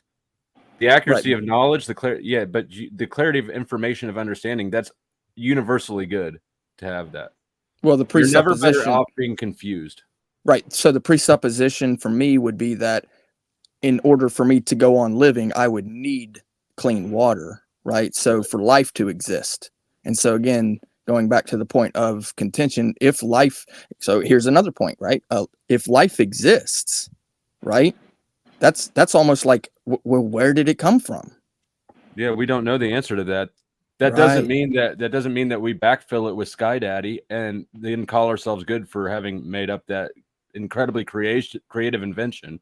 And that's fair. That's a fair assessment. I agree with you. To the guy and the doctrine guy, I was not trying to be rude with you. I apologize if you think I was. I really was not trying to be rude with you. I didn't think you were. I thought you were going too fast. Yeah, I did a mission. I went on missions. I did that for 20-some years. So it just flows when I start going. But anyway, so I just looked up your Gish galloping. I like that. But I wasn't trying to throw you off, though. They said it's tried to throw it off from a formal debate. Was that kind of what I was doing, throwing you off the track? I also don't think we're in a formal debate. Right. So I didn't, but I like that Gish galloping. That's a good word. Yeah, and it's not always purposeful either. No, it's fun though. It's a fun word. When you use the word religious, sometimes are you separating that from spiritual? I am personally. It depends on the context. What sometimes I am, but not always. As a sidebar, can I edify Richie just real quick? I want to edify Richie just super quick. Real quick. I do think that the two are distinct, though, but go ahead. Gish was a Christian debater who, because time limits during structured debates, would mention so many things you couldn't answer to them, and then bring up what you didn't answer to and say, well, why didn't you answer? Why didn't you answer? Oh, okay. I can see that. You gave him too many topics on the same thing, but mine were related. I understand Gish was posted like several different ways, so he couldn't answer one without the other. I tried giving in order. I thought that's what I was doing. But anyway, it was wrong. It was. All right. You guys rub tips? No, I just want to know I wasn't trying to be rude to him. Yeah, iron sharpens iron. 10 years military, 21 years prison guard came out, I guess. That's no. No, he was meaning the rubbing of the tips in a sexy time way. I think he was talking about I know what he was talking about. And even Charles Manson had some good qualities about him. One of these Charles and Manson, one of these, and they, I watched interviews with Charles Manson, and I just he was a prison guard. He knows all about that. Yeah, I guarded Charles Manson. I probably would have been friends with Charles Manson. I probably would have hung out with him and played in this fucking band. The problem is that we were so young. We were dumb not to be able to have. If we had our knowledge we have now, and I could have been talking to him, God, it would have been awesome. But no, here I was, You saw literal hordes because that was the depiction that was given him. Yeah, the only he's person only 5'2". The only person that man ever killed was a maybe murder in Austin, Texas. Maybe. Yep. We're not even certain that he did. We just know he did own a gun that was the same caliber and did have his car later. Circumstantial, yes, but what caliber? Maybe. I think it was 41. If I remember. 41. Right. That is a specific caliber. It was fairly common back in the day. 41s, 44s. The Magnums are kind of a new thing. That's an old caliber. I just want to, real quick, I just want people to take a moment and appreciate and notice the fucking big brain brilliance that Rocky and Dennis Bigfoot are showing down here in the chat. Your mental rigidity is staggering. I can't see the chat. I got the phone. I mean, Dennis is using single word responses, and Rocky is just repeating simple tropes. Nope. Jesus is the unique person of the universe. First of all, that's not proper grammar. Did you get paid yet from that one guy? No, I'm glad you asked. I'm glad you asked. Hold on. Call him again. Question Sasquatch, for get you, him. Flo. Sick him. If I could be Sasquatch. selfish for if I could be selfish for just a second for a little bit of channel business.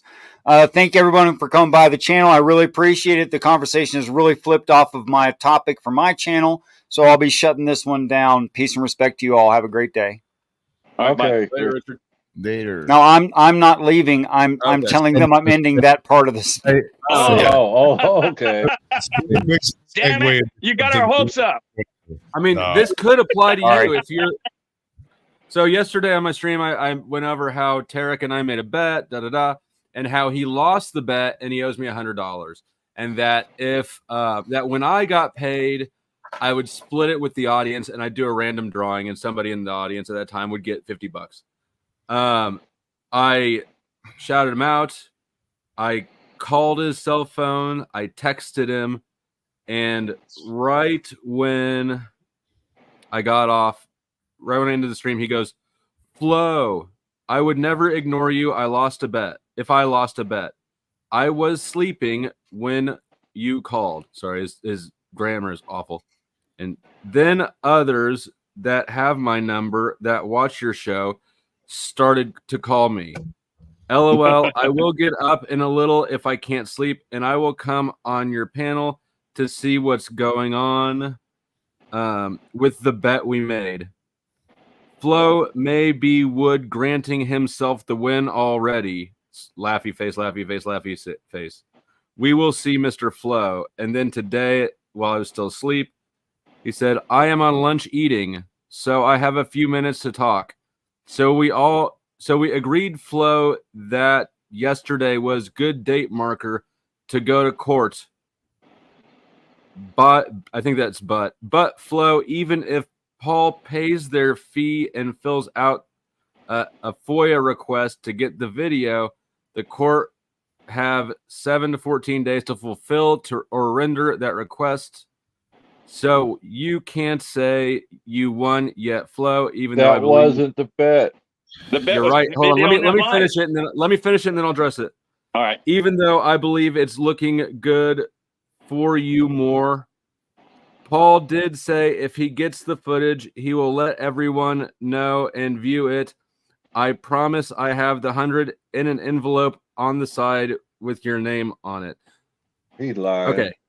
Go ahead, Chuck, because you're absolutely right. That was not the bet.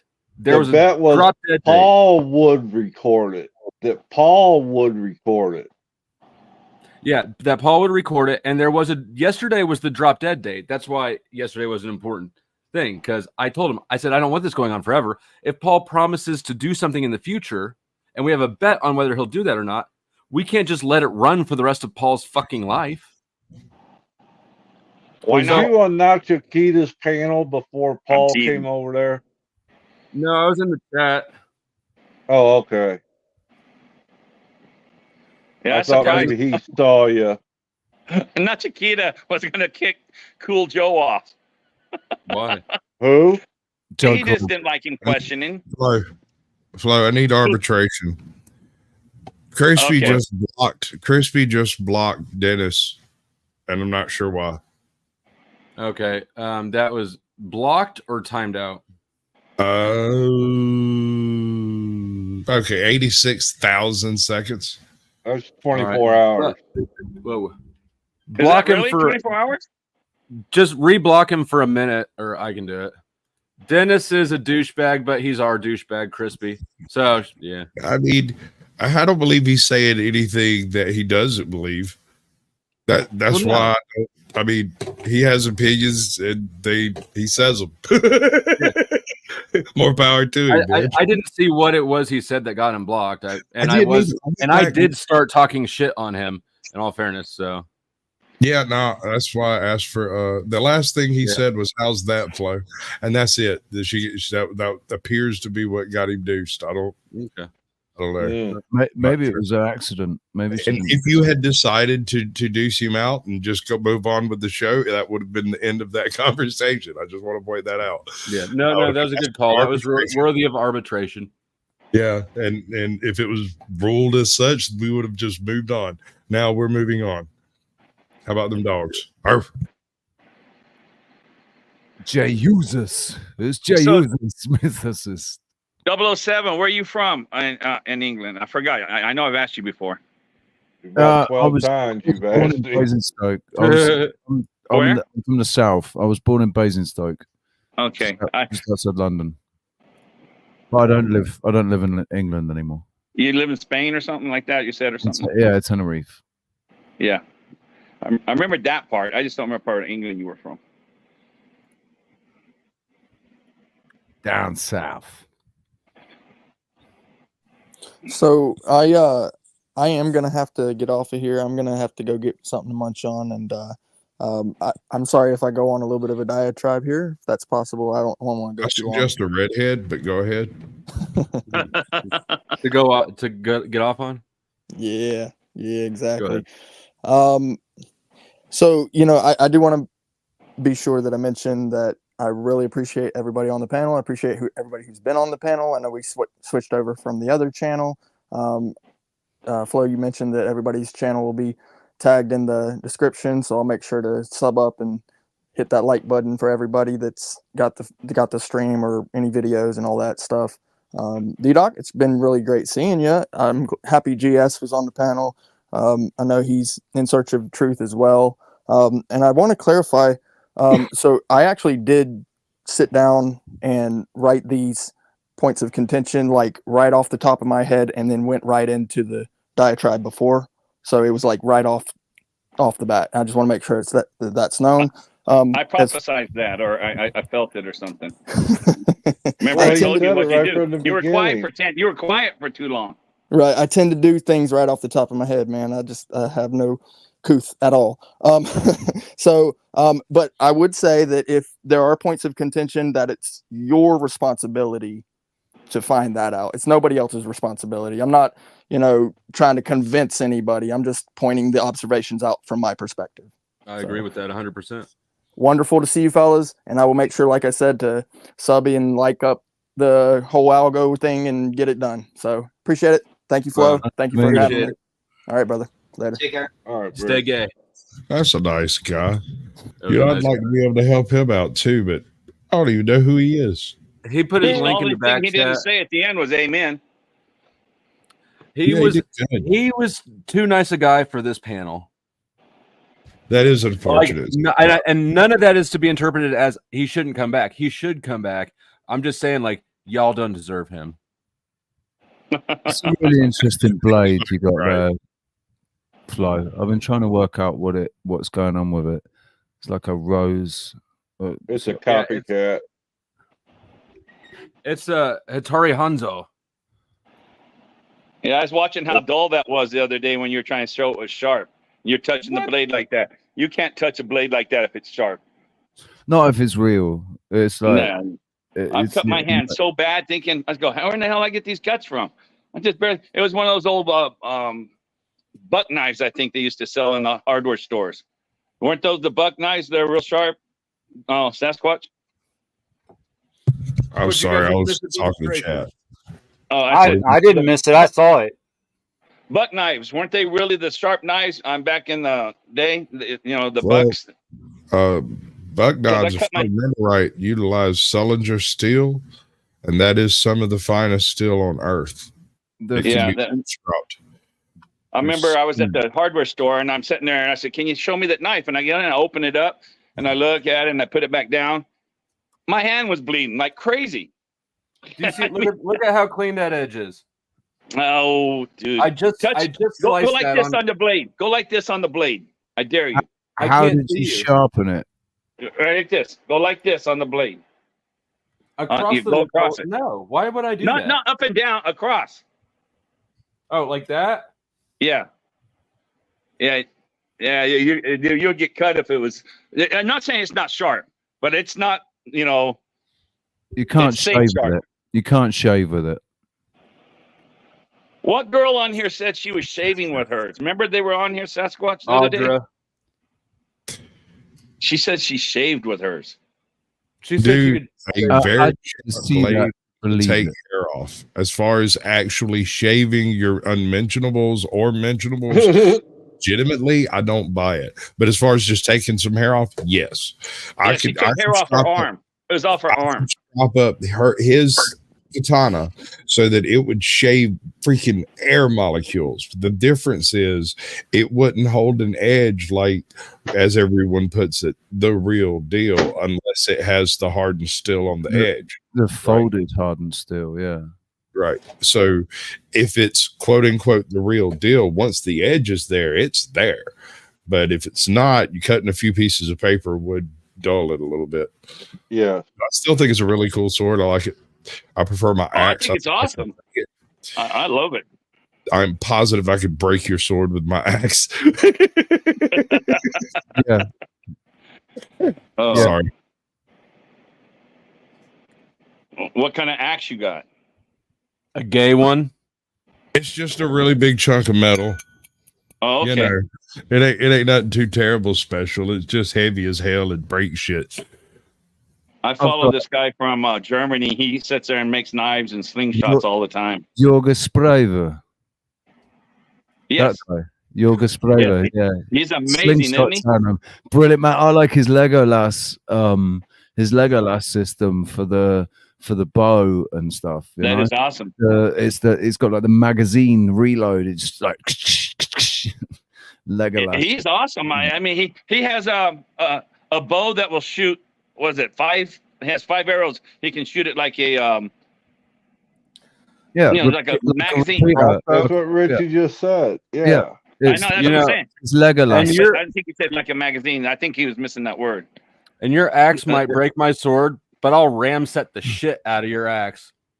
Hey, bro, I can have firearms. Back out. Just, just bow out. Hey, Phil, can you own a BB gun? Yeah. That's cool. It cannot be a projectile fired by a gun by a combustion. Can't explode. We were looking at 50 cal air compressor, like compressed air. I meant to send you a link to a channel where that's what they do is big game hunting with air rifles. This is a worldwide. I saw that the other day. There are air rifles that are strong enough. There's even machine air rifles today. That'd be dope. Dude, have you ever seen the riot gun that was made by like the Texas Armory or whatever? They called it the Jacket.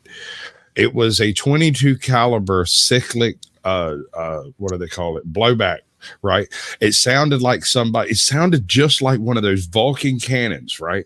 It would go zzz, zzz, zzz. Yeah. The idea was that you could finance them. They were really cheap to build. You could load them with 22 short rounds, and it would be kind of like a dispersal mechanism. The problem is, the few times it was used, it murdered like 30 people. The idea that the shorts would not be lethal was absurd. Yeah, what happened was they used them in the Utah State Prison. The prison guards were using them. And we were taught that when we came in. And they showed it, and they put a bunch of cinder blocks up there. And they took one of those, like a Tommy gun or whatever it was with the 22. It turned it to powder in 1 second. No, like it's nasty. The thing about a Tommy gun is this is a center fire cartridge. It has to eject the cartridge to make it to the next one. With the Yellow Jacket, I think is what it was called, the cartridges are fed through by a spring, and so the only limiter on the number of shots is how fast the cycle can cycle. That's it. It sounds. I like wish I could remember how many it was. It's 100 rounds. It was absurd. Flow State, I left you a link to an air powered machine gun in your private chat. All right, let's peep this bad boy. 007, you should put that link to that German guy. The Sasquatch would love that. Jorga Spraver. Yeah, I've seen him.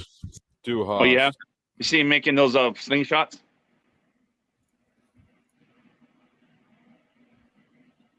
Want to experience the joy of full auto? Why not consider getting full auto air guns? You will not be getting the authentic experience since air guns do not have the bang and kick, but I guarantee you that'll be a fun experience nonetheless. As always, make sure to check in with the law in your area first before buying. Other than the recoil and air guns, check in with the law.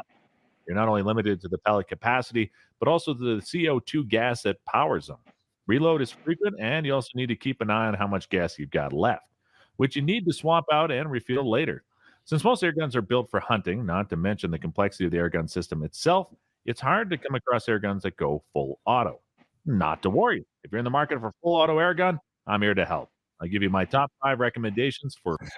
And real quick, go ahead. Sasquatch, what's our fair use shit? What do you do about Yeah, I was that? thinking the same thing. This is a review of the channel video that I'm putting in the comments right now. Fair You need to use and mention all the that channel. shit. For educational purposes only. Never shoot a gun. They're evil. We all know that. We're just assessing the distance that they're actually like between them as they are reviewing it themselves. So we're just Amateurs. I swear to God, you're all wrong. We are assessing the quality of the video composure and the composite of the structure in the foreground versus the subject in the rear ground. Fair use, bitches. For full auto air guns. As always, the links to these products are in the description below. Umer X Beretta M92A1. Many full auto pistols are infamous for their difficult handling. If you're empty, a full auto center fire handgun, chances are that the muzzle is pointing at the sky by the time you're done. But that's not an issue for air guns. The CO2 powered Beretta replicates the feel of the old Beretta pistols with its metal frame and overall build quality. Umer X gives this gun a blowback design so the slide moves like the real gun as well. So many people would not be able to tell the difference. Of course, the only thing that it cannot replicate is the recoil. A drop-free mag contains 18 BBs in a 112-gram CO2 cylinder. Umer X Legends M1A1. Anyone who's a fan of the infamous Chicago typewriter, although it's a nigh impossible to get your hands on a Tommy gun, you can buy its airgun variant. This is another true-to-heart replica of the Thompson that can unleash an ungodly. Ooh, what's this? The DPMS SBR attempts to replicate the M4 with full auto capability, which many civilians do not have access to. At a glance, you can almost swear that you're looking at an M4. For one, the DPMS SBR comes with Picatinny Quad Weaver rails on the front end for flashlights, lasers, angle grips, etc. The full-length top rail gives you plenty of real estate for optics, or you can just use the integrated flip-up iron sights. But not It contains light-skinned, 25 that is- BBs and 12-gram CO2 cartridges. One notable feature about this is the buttstock, which can be adjusted to fit shooters of different sizes. Hatsan Blitz. What does the Blitz have to offer? For one, it packs a lot of punch. Enough, in fact, to take down a medium-sized game. Normally, a hunting rifle, air gun or not, is semi-auto. This one is capable of both semi-auto and full auto, and you can jump between them in a flip of a switch. One reason why this is possible is thanks to its swing load mag. The mag rotates fast enough, which gives the Blitz its full auto capacity. The drawback is its 21-22 pellet capacity, so expect frequent reload if you decide to blitz it. The 580cc carbon fiber bottle gives you about 130 shots at full power, assuming you fill it up to the maximum 3,625 psi. The Blitz comes in 22, 25, and 30 caliber, which can spit pellets at 1,050, 970, and 730 feet per second, respectively. It comes with a manometer that gives. Right, Can you recharge the canisters? I don't Well- have much faith in the canisters though. That much I don't like PSI. that last one. I don't like that last one because it utilizes the canister as the front foregrip, and that's no bueno. No, sir. And that you're Yeah, gonna that end up could- getting leaks on the O-rings and stuff. That's not where you want to be putting pressure on it. Well, the thing is okay, you're not dealing with an actual firearm here, so the loudness and the recoil is not so much of an issue. The issue is that anytime you're doing hunting and you go to fire, there's an adrenaline rush that takes place right before you pull the trigger, and you have a tendency of like over gripping everything. That's what I'm more concerned about. Not a good design. I agree with you. I don't like the design on that last How one. about I Now- just get my record expunged and get a regular gun? You're Yeah, supposed to go to you have court a this chance. July, right? But I will still, No, if you take anywhere up to and including 1 mile of your monkey ass, the fight is over. Pack your bag, fellas. War's over. I don't know what he's coping and overcompensating for, but I can. No, in July I'm eligible to apply for expungement now. You should fly every chance you get. Well, sir. I've got the paperwork filled out. I just need to file it. Right. How old is that judge that you're dealing with? That's the same one. How old is it? A lady, right? Well, the prosecutor's a lady. The judge is a dude.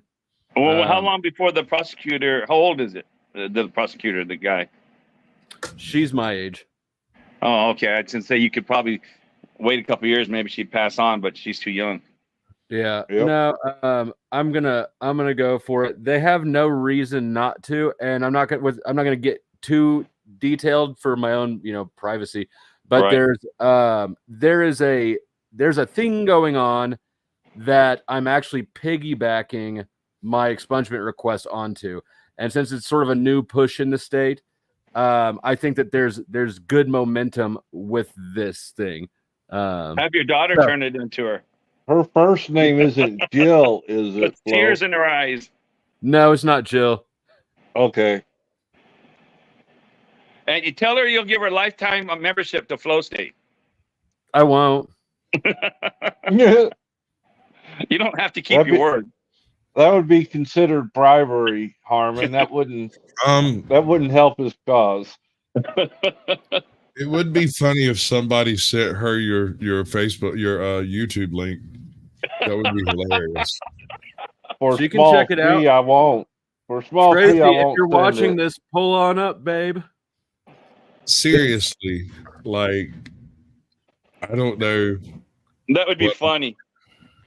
It's 5 minutes past 2 in the morning in the AM. here, So 2 o'clock. I'm gonna sign off. So thank you very much, guys. It's been Because you don't love me. It's been awesome. That is a good. Why don't you love me anymore? Hopefully you'll still be going when I wake up, and I'll jump back on again.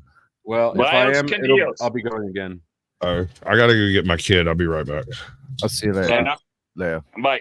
All right, Hey, I'm Phil, trying I'm to out pull of here. motherfucker down. There's a little bit of daylight left. There's a lot of daylight left. You're out there. Just leave I'm me shutting in the the whole back. thing down right now. There's only a little bit of daylight left for me, so I'm going to go use some of it. I may stream again later this evening for a little bit. I don't know. Hit the notification bell if you haven't. Thanks, guys. care, guys. Thank you, audience. Hit the like if you haven't. And nighty night. Keep your buttholes tight. Take care. Later.